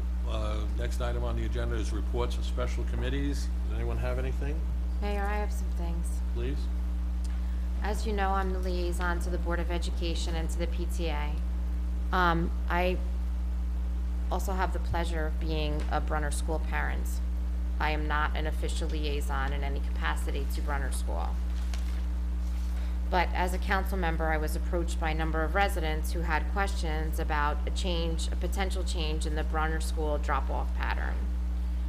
This is something that I've spoken to the manager about, because as the liaison in both capacities, I was somewhat disappointed that I was not aware of this until I received an email from my child's principal with the proposed layout, and that email went out to every parent in the school. I did attend the Board of Education meeting on last Thursday. I did attend the meeting at Brunner School last night, as did you. It should be noted, for the benefit of the council, that essentially, if you're not familiar with Brunner School, there's a significant issue there in the morning and, quite frankly, after school, as far as drop-off and pickup, because of the logistics of the school, because of the neighborhood that it's located in, and because of the fact that it's on Westfield Road, a very busy road that is not very wide and is not necessarily designed to facilitate the traffic flow that goes on there in the morning and again after school. You have the high school, you have people going back and forth to St. Bartholomew's, and you have 2 elementary schools all entering in off of that road there. Essentially what was proposed was that there would be a drop-off and some construction as far as on the property. There was a question as to whether or not it was township property or school board property to help facilitate the drop-off. What was interesting is a number of residents at both public meetings turned out in extreme opposition to this. And I can completely understand their concerns. I understand concerns actually from both sides. Both arguments are reasonable and have merit to them. One of the things that I've asked at each of the meetings is that this is something that we should really be looking at as a shared service, as far as a more detailed, a more concrete engineering study, and this is something that I've talked about with the manager as well, that would encompass all of the issues that are faced over there, as far as PM and AM with the school. The schools are there. They didn't just show up there. So as neighbors to the school, we have to work with that, obviously. But the parents also have concerns that they are expressing as well. It is a topic that I understand will be vetted out on Friday morning at the shared service meeting. I know that Chief Trigo from Famwood had significant concerns as far as the plan's proposal. And I've had an opportunity to have an offline conversation with Mayor Marr as well. I would commend Sergeant Hernandez for doing a fabulous job, being very patient with the public last night. You know, he was there to answer questions in an official capacity, you know, really as being the traffic representative for the police department. And just by nature of his being there and people having opposition to the plan, he was on the receiving end of some unhappiness. So he did a very nice job. Jerry, you should be aware of handling himself as he always does. So I would ask this. The council should really be kept apprised of what's happening with this because residents are very concerned and they're very interested. There's a lot of interest in this, a lot. I would also ask that our representatives to the Shared Service Committee report back to us and that we really do consider, rather than, you know, placing a Band-Aid on this particular situation, something more comprehensive in terms of a very real traffic study so that we can bring in people with expertise and background in this that can look at the problem or the issue more systemically. I also did want to report, you know, earlier tonight there was a recognition of students that had engaged in a service learning project. I think it's very important that the public be aware that service learning is a regular part of the Scotch Plains Famwood Public School curriculum. Each of the grades embrace a different project, something that they work on collaboratively, beginning very, very young in the school system. The kids do an excellent job. The teachers really embrace it in each of the buildings, and it's just another program that we can absolutely share a great deal of pride in the community. And then I just, again, would like the council to be aware that as liaisons to the fire department, the manager and I will be meeting with the fire chief and the battalion chiefs next week to discuss some of the capital bonds items and what their needs are moving forward. I would again renew my request to have a roadshow so that the council members can tour the firehouses together, particularly Northside Firehouse. And I really do believe, Jerry, if we tried, that we would be able to get our Wi-Fi over there. Thank you. Please. Thanks. I have some announcements from the Recreation Commission. Small fry camp registration for children ages 3 to 5 and have yet to attend kindergarten is open for registration with space left in only the 11:30 a.m. session. They're going to miss some big announcements if these folks are leaving. For those of you at home, this session runs from 11:30 a.m. to 1:45 p.m. and is $110 per session. Registration can be done online by visiting the Township's website and clicking the Community Pass link. Scotch Hills Golf registration. 2014 golf memberships at the Scotch Hills Golf Course are now available. Members receive reduced green fees, email updates, free lessons, and more. Registration can be done online by visiting the Township's website and clicking Community Pass link. Summer brochure. If you're looking for summer programs for your child, our summer brochure has a wide variety of programs coming up from sports camps to music and more. You can view it online at the Township website, as well as find it in your mailboxes. Registration for programs can be done online at any time. The Township's Facebook page, we encourage all residents to visit and like the Township's Facebook page, which can be accessed by visiting www.facebook.com/Scotch Plains Township. Along with Township information and updates, you'll find recreation program information, class changes, and cancellations on our Township's page. Field closure Facebook page. In addition to the Township page, the Scotch Plains Recreation Department has created a Facebook page to update athletic field closures on a daily basis. This page will be updated when weather has affected our facilities. Additionally, the Scotch Plains Rec Department has coordinated with the Fanwood Rec Department and the Board of Ed so that all fields that are used in Scotch Plains and Fanwood will be updated on the page. To like and receive updates, please visit www.facebook.com/SPF capital F Fields. And I have one more announcement.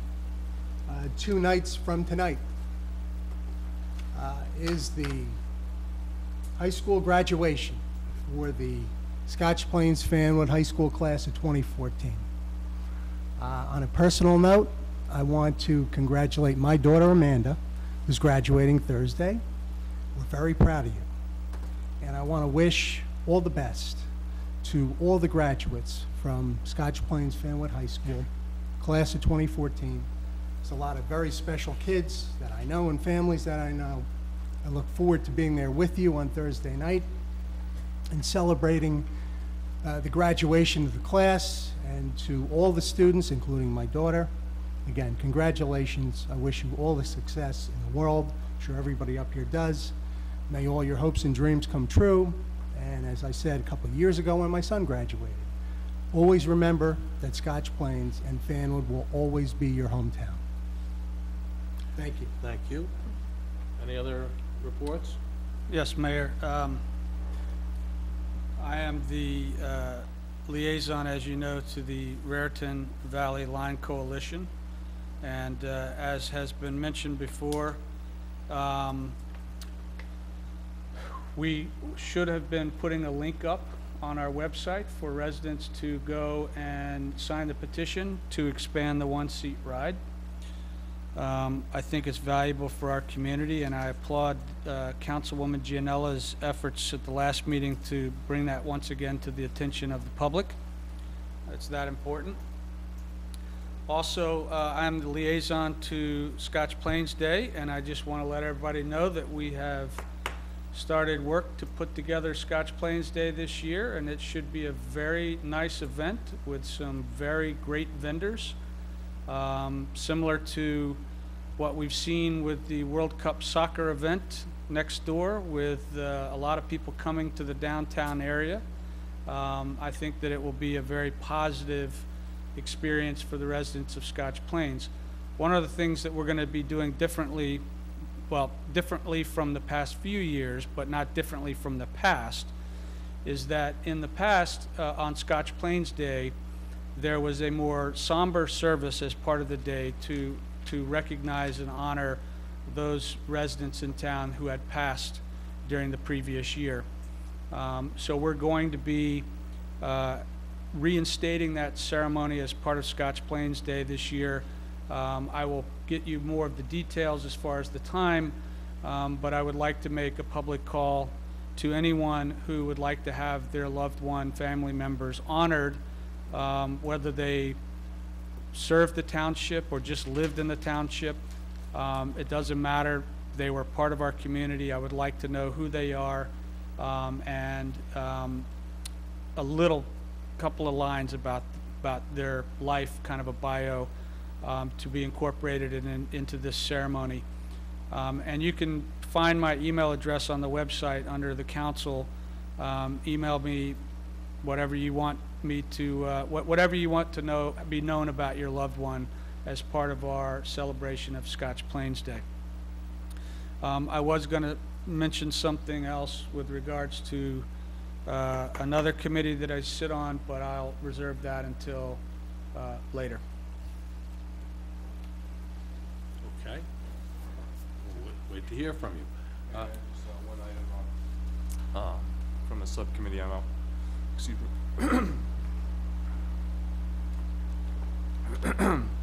Excuse me. Councilwoman Gianella brought up the topic of the Shared Services Committee. I just want to point out that I gave an update after the most recent meeting of that Shared Services Committee, which was back in March. I know the mayor and I both serve on that committee. So we did update this council vis-a-vis the issues at Brunner School. And just so that there's clarity on this, there's not any lack of information coming back from that committee to this council. As I understand the process there, the ball was essentially is in the court of the Board of Education to further explore opportunities to improve the drop-off situation there. That's probably why they have been conducting public hearings. That's a surprise to me. I certainly understand the councilwoman's sentiment. I know as an elected official it's never fun to find out about things and be caught flat-footed if you don't know that something's going on.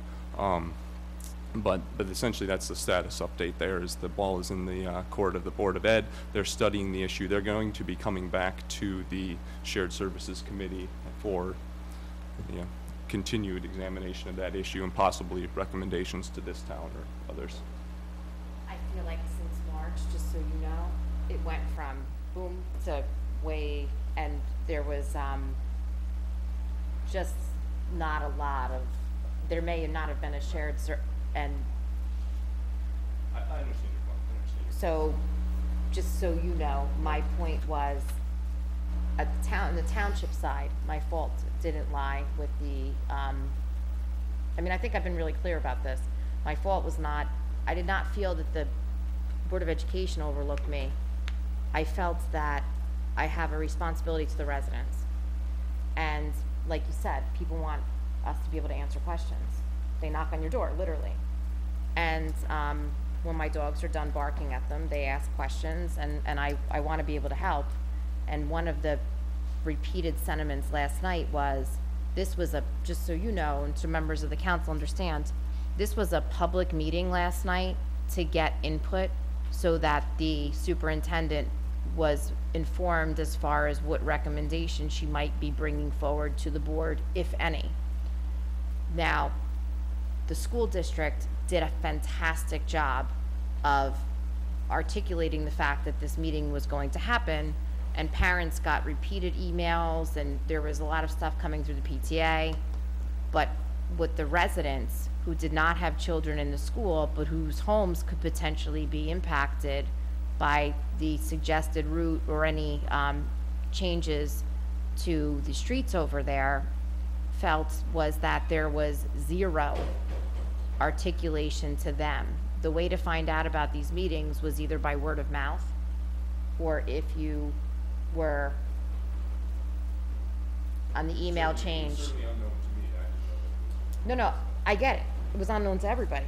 So there was a definite gap or lapse in the communication, and the only response that I had gotten was that it had been shared at shared services. So, you know, I don't think it's a secret either that I'm not a fan of the current structure. And one of the problems is that as council members, we don't get a full, we get the report as liaison, but I just, you know, there's some area for improvement in the shared service, especially because we're paying out like 66. That might be a topic we can conduct. I just wanted to make the point that the reports you get back are very full in terms of what's going on there. And I think it might not be so much a lack of communication in this case as it is a bit of a cart and a horse problem. They were doing work, and the interesting artifact here is that they went public to collect some information perhaps, and that necessarily is surprising to us. But Two departments in our township were involved, and I don't believe the manager had a lot of information on it, if at any, if at all. And as the manager and I have discussed, we don't get written reports from the manager. So it's all about communication. It's communication, that's all. We can't communicate to the public if we don't know what's happening here. Any other comments? I just have two brief announcements. One, I'm going to appoint a couple of people to the Senior Citizens Advisory Committee. Laura Swiderski, who is a member, chairperson of that committee, recommended a couple of folks, Dominic and Phyllis Lasante and Terry DiGiacomo. She tells me they come highly recommended, good citizens of our township, so I just want to convey that, you know, for the record. I can't imagine there being objection to adding these three seniors to the Senior Advisory Committee. The next thing, continuing our long-standing tradition, the Cultural Arts series, concert series, will begin on July 10th. Will run for 5 weeks. It will be kickoff on, as I said, July 10th with Wade Preston and band.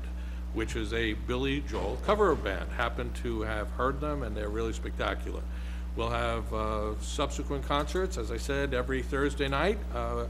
And prior to the concert, beginning at 6:30, there will be a children's act. And I understand these are going to be exceptional, so bring the kiddies, bring the families, and get ready for continuation of this proud, long-standing tradition that takes place on the Allen Augustine Green. And I look forward to seeing you all there. So that's what I have to say about that. Mr. Mayor, on that note, did I read correctly that the Recreation Department is allowing our downtown businesses who have contributed to these concerts in the past so graciously in a time of need, have been given the opportunity to publicize their businesses at no cost as a way to pay them back for their efforts in helping us when we needed them? Yes, I believe there is some reference to that. That's and a great, I love that I question. think that's a great question too, but. What, we have the carts, as you know, Councilman Bastine, and I'm hoping that they will be used in this, but, I was shopping this weekend. I needed something, I needed a necklace on short notice, and I went into a local business, and I said, oh, I love your stuff, and I hope that you'll be displaying it, and I understand an email went out through the business association, and just because I'm not really sure maybe what happened there, that particular vendor, who's very well versed in township issues, had not received that email, but did read about it online in some online chatter. So maybe we need to do that again, because it doesn't seem that all of the businesses, and it would surprise me if this particular vendor didn't have his email address out there. So I love the idea. It's a great idea, and hopefully we use the carts and it has a nice, neat, crisp look to it. But I think, Jerry, maybe you should just be aware that there seems to be, again, some communication issue there. Okay? Perfect. Thank you, Mr. Bastine, for bringing that up. So that's all. Let's see. New business consent agenda. Do I have a motion to move the new business consent Yes, agenda? I would like to move for approval. Just 1 minute, What? Councilman, I believe that you probably want to move 094 through 099 as one block. We have to vote What? separately on 100 and 101 because, well, if you vote on it as a block, the Councilwoman Gianella cannot vote on 100 and 101 due to conflict. So we want to go. You know from- what, the item numbers look different now. Yeah, they look. We're going from which numbers? Now? 94, I am gonna I step have off the 94 dais. through 99, or have they changed? Yeah, I'm sorry. It's 94, 95, Bonnie, help us out here. 100. That's what I have. 94, 95, 96, 97. No. What are we missing? Mayor, 94, 95, 100, and 101. 101 you cannot vote on. Okay. So the rest of them you can. Yes. Okay, it's part of consent agenda. It's still part of the consent agenda, she just can't vote on them, so you'll vote on them separately as a block without her vote. So I would suggest that Councilman, that the motion be 096, 097, 098, and 099 right now on the Okay. consent agenda. All right? 096, 097, just to be clear, and 099, they will be part of the consent. They will be the consent agenda, 096 through 099. and including 8. Correct. Okay, so we're going to vote on them as a block. Can I announce them? I would like to move for approval the consent agenda. Resolution 096, 7.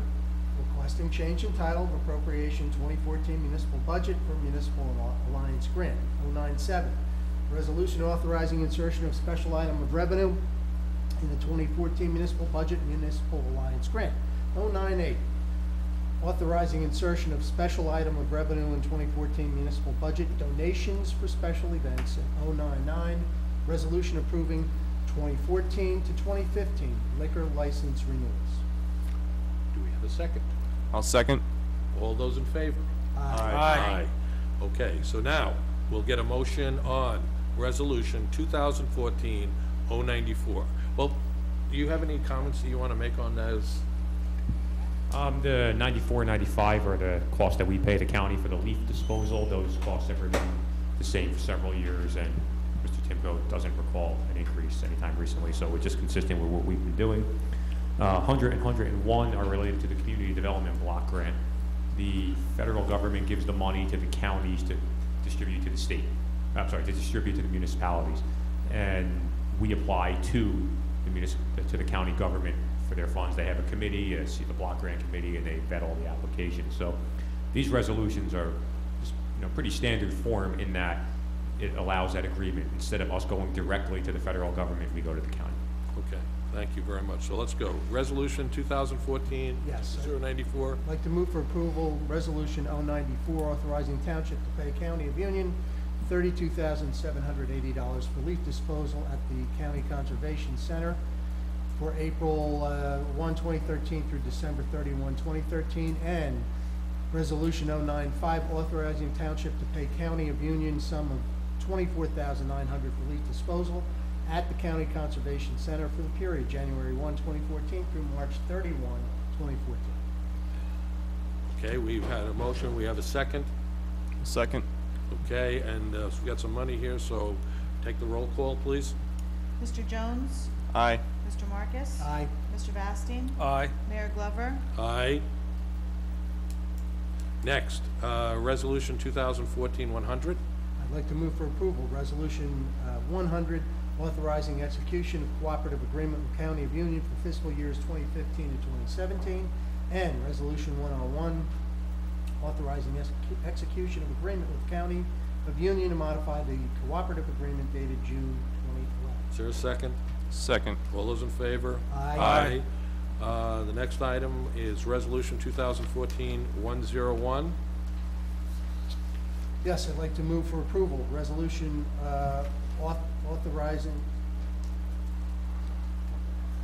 authorizing execution of an agreement with the County of Union to modify the cooperative agreement dated June 2011.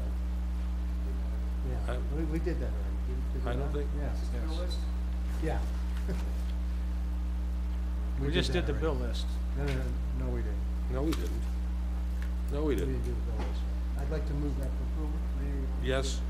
I'd like to move for approval of the bill list resolution in the amount of $1,045,270.88.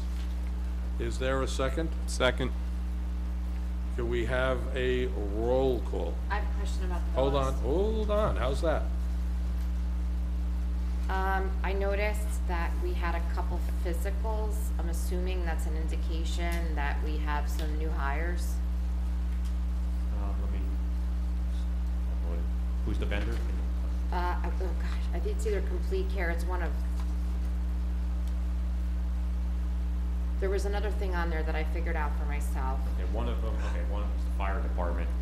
It's probably about, I think they're both fire department and volunteers, to be honest with you. I don't, because we haven't hired any I think police it's specified, Jerry, that was the only thing. I got to get back to, They wouldn't be for any police officer candidates. no, I wasn't asking specific to the police. Okay. I didn't know if we had hired anybody anywhere. No, just fire department volunteers. And we pay for their physicals. Any other comments on the bill list? And then there was just another thing on the bill list, because from knowing, you probably just, as far as, just moving forward, we shouldn't probably have the person's name there. Which, Another Complete Care, was it Complete, what do we use, Complete Care, Concentra, one of them? It looks like somebody needed probably, it looks, in my experience tells me it was probably a police officer who needed something. okay, I'll follow up on that. Okay, Jerry? Yes. All right, can we have a Under roll? general administration, Jerry. Roll call on the bill list, please. Mrs. Giovanella? Aye. Mr. Jones? Aye. Mr. Marcus? Aye. Mr. Bastine? Aye. Mayor Glover? Aye. Motion on resolution number 2014-102. Yes, I'd like to move for approval, Resolution 102, extending the grace period for possible late tax billing. Is there a second? Second. Jerry, any comment on that? Standard resolution, the bills aren't able to be printed. Okay. All those in, we've had a motion, a second. I don't think we need a roll call for that. All those in favor, aye? Aye. Okay, a motion to move Resolution 2014-103. Yes, I'd like to move Resolution 103, authorizing execution of an addendum to trust agreement with Brown & Brown Benefit Advisors relative to the renewal of the Township's dental benefits program with Horizon Healthcare Dental/Public Employer Trust. Is there a second? Second. Is there any comments on this, Jerry? It's a 3% increase. We were presented with two options. I'm suggesting the first one. The first one was a 3% increase for a one-year contract. The second option was a 5% increase for 1 year and 0 for the second year.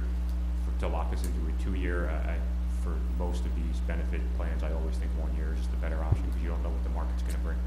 Good. Can I ask a question? Brown & Brown, is it a multiple year contract they have with us to be the dental broker? We've been part of this trust for... Oh, it's a trust? Yeah, several okay, years, thank you. Are there any other comments? Hearing none, that's an up and down vote, Counselor, or is that a roll? Roll call, please. Mrs. Gianella? Aye. Mr. Jones? Aye. Mr. Marcus? Aye. Mr. Bastian? Aye. Mayor Glover? Aye.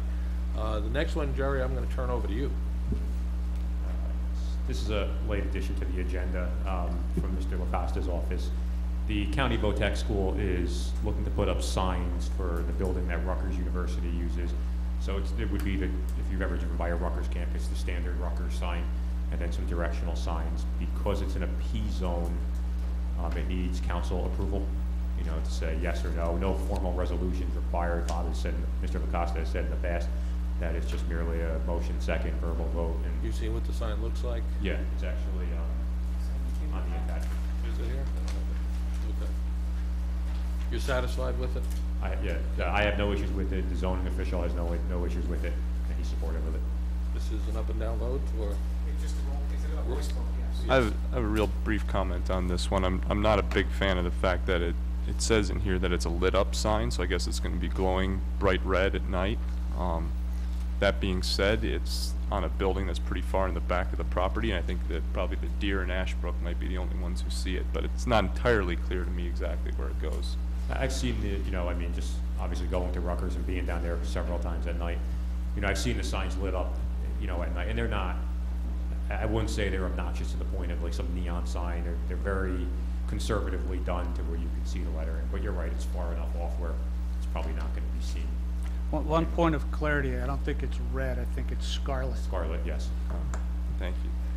I just have one question, if I may. Looking at the memo from Bob LaCosta to you, Jerry, dated May 22, it says, it's my belief that this is a simple request and probably just needs some information returned to me, which would allow me to issue the permits requested by the Bergen Sign Company for the installation of a facade sign. It spells out Rutgers and 3 directional signs noted on the attached. So I'm just wondering, is there more information that's needed here? No, what Bob was referring to there, and I spoke to him today about this for clarification, was just when he says information sent to him would be a memorandum from me saying that you guys approved the putting up the sign. And he's got all the information he needs. He's got the application, the permit, the fees, and all of the technical specifications of the sign. Okay, roll call. Ms. Lucina? Mr. Jones? Aye. Mr. Marcus? Aye. Mr. Bastian? Aye. Mayor Glover? Aye. Next item up is council comments. Someone like to be recognized?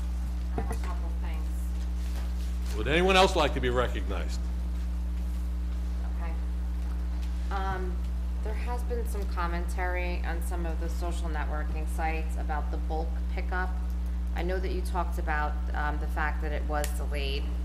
The comments are pretty, I guess it's just something nobody's really ever thought of.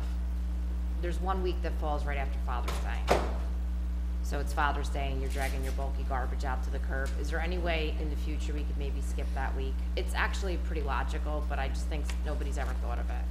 Yeah, I'll look into that. the e-waste, and I know that that's kind of a roadshow that the county does, but is there any way we could get that before bulky pickup in the future? I can look into it. I think they just set the date, kind of tell us when they're gonna be there. But if it means that we have to adjust our schedule and it's feasible, I'm certainly willing to look into. I have no problems with that. Okay. You know, one of the things that I didn't want to really hash out in great detail when we were talking before under the report of the committees is the fact that a lot of what is happening over at Brunner could be resolved if the township did adopt a complete streets policy. And that was that presentation that we had a couple weeks ago, and I think there was a lot of really reasonable points there. You know, appropriate signage, across a walkway for students entering the school. And that's something I really would like to look at again moving forward, and I hope we can have that on a conference meeting to discuss in greater detail. Complete streets, safe corridors, these are things that we can get some grant money and maybe help to facilitate some of this, because as of yesterday, one of the numbers being passed around was about $50,000, and if you think about the fact that that could at least pay the salary of a teacher, it's, you know, a lot of money. Salary, not benefits. I read a recent article in one of the daily newspapers that I read here in the state, and I forget which one it was, about another town looking into complete streets. And I know their planning board was involved in the process, so just in terms of more review, you know, getting their input. So I don't know if that's something the council would be interested in hearing their input. Well, then what's the next move then? How does that work? I mean, it would just be a matter of me sending the planning board the information that was given to me or given to us, and just say, hey, you know, on one of your next agendas, can you make some time to review this and provide some comments? Maybe their professional staff can provide some comments, and then, you know, the council would have some of the planning perspective. I think it would be advantageous. I mean, if there's opportunities for us to, you know, go on record as being a township that supports these things, obviously, I think it may help the schools and the police department, but I think it also is something that could help us secure funding. So, I know that we got an email too about the pipeline, and Jerry and I talked about this last week. I had received, basically, a resident said to me, are you attending this meeting? And it was an e-blast that had come out through, an e-blast that came out through one of the press outlets.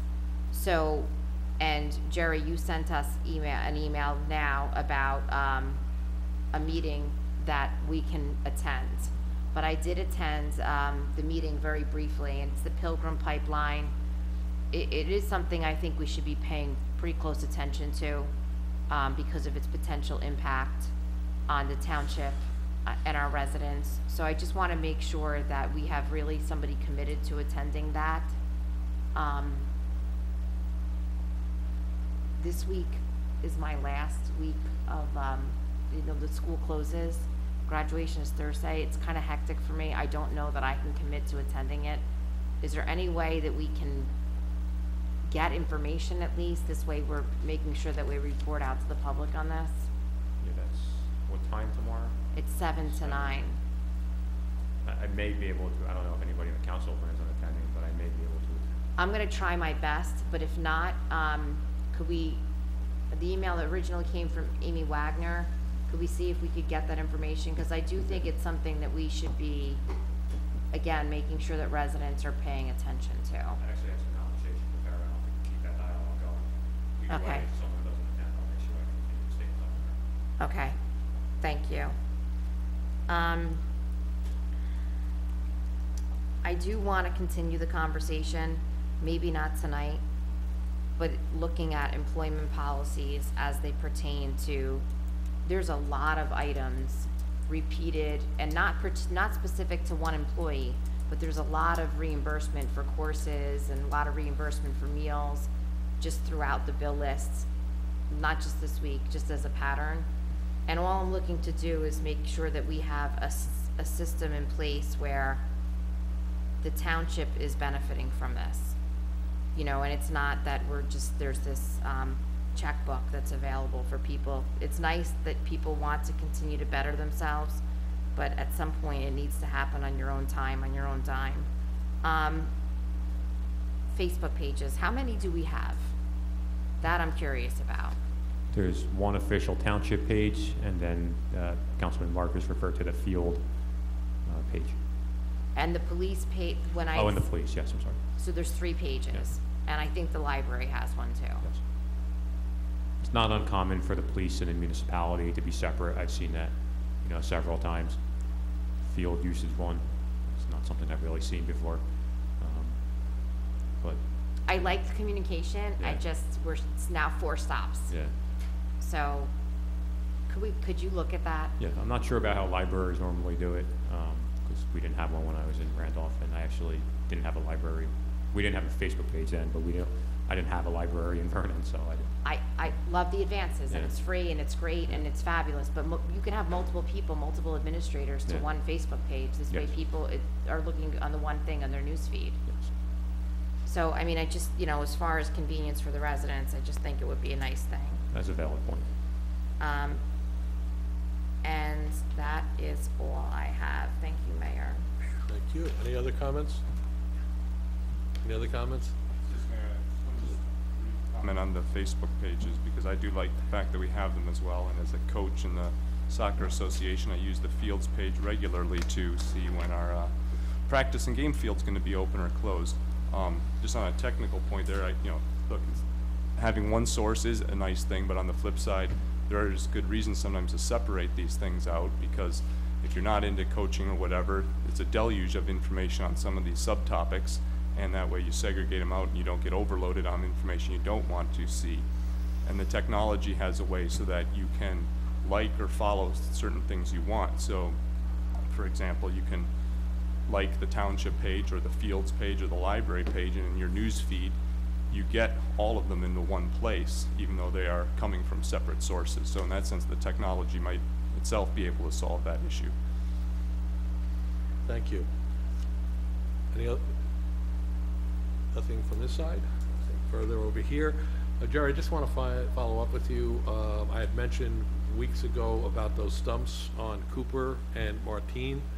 Do you have a status on when they're going to be ground out, or are they hours to grind out?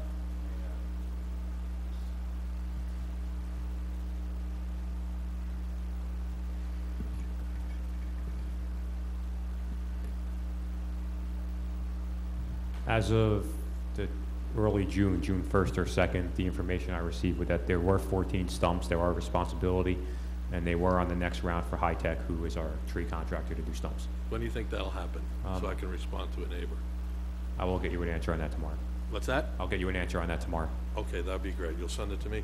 The other thing is, Jerry, I sent you what I consider to be a troubling document. I'm sure you feel the same way, that I received from the Ford Credit Municipal Finance Group, their customer service department. And as you know, I don't know if the rest of the council people know, we talk about public safety. They've been trying to get a hold of us since March to get a status on payment for a 2013 police vehicle that we leased purchased.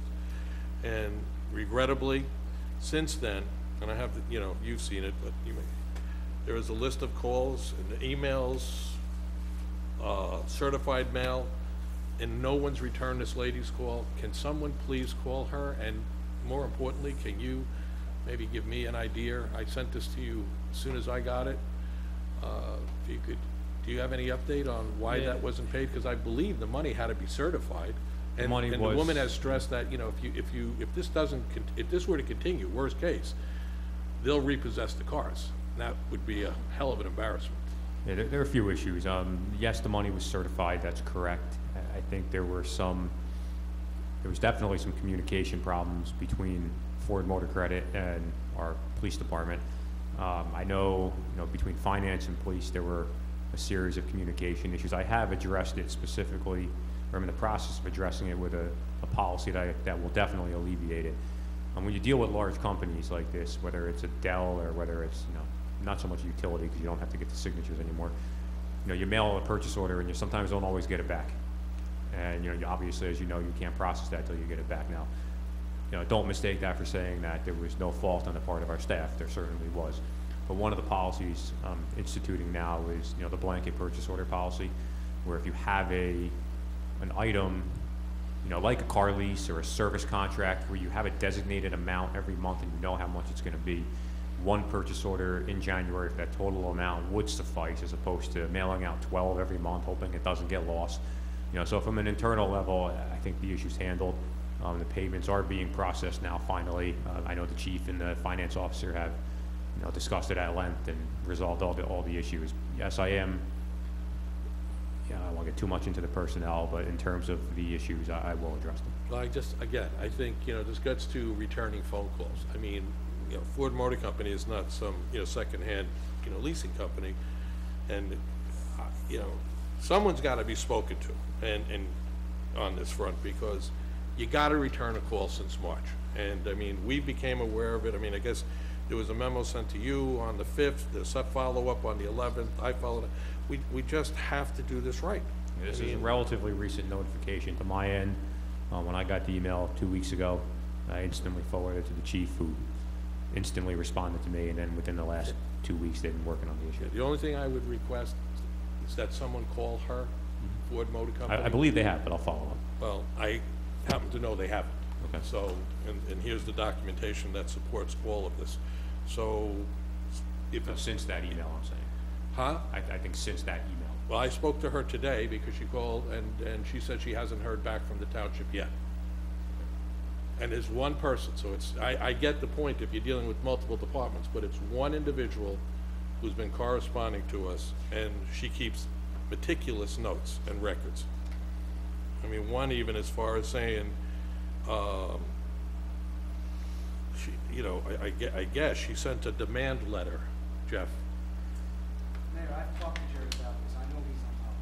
I've spoken with him about it. Okay, well, then we agree, we can return the phone call. Thank you. Okay, that's the only comments I had. Public comments, once again?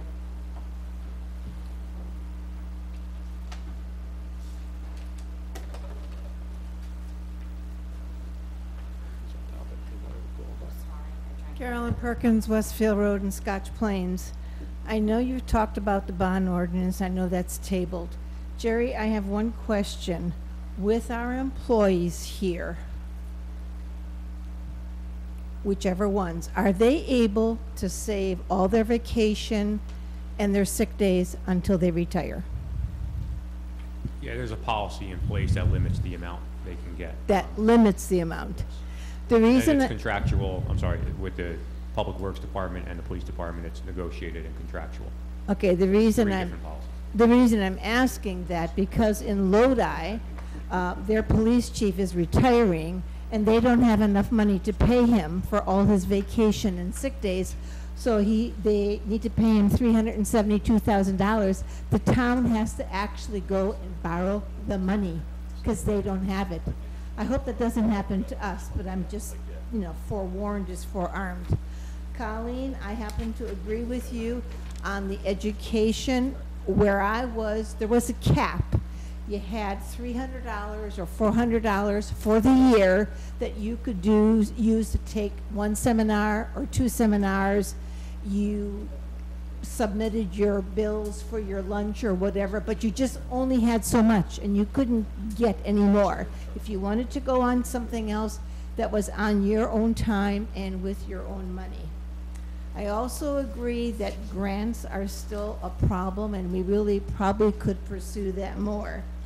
Now, my husband did attend that pipeline meeting, and it is very interesting, and it is something we should really be heads up on. I live on Westfield Road, so I don't think it's going to go near Westfield Road because you've got the high school, the Brenner School, the Evergreen School, and St. Bart's. But other people who are closer to Terrell Road and those pipelines might have a problem. Someone had said in our taxes, and I am not a financial person, that part of our taxes goes to a historical fund. It is for bonding, and for the last 10 years, that money has been put in to bonds for historical use. I'm wondering if some of that could be used for the Shady Rest. That's all I have to say, and thank you. Have Thank a you. good evening. You too. I admire Remember the to way you conducted yourself. Well, we had a lot of kids here. We weren't going to embarrass ourselves. Don't forget to spring ahead on Sunday. Anything else before I ask anyone sitting at home that would like to call this council and ask a question? The number right now is 908-322-2076. 908-322-2076. We'd love to hear from you.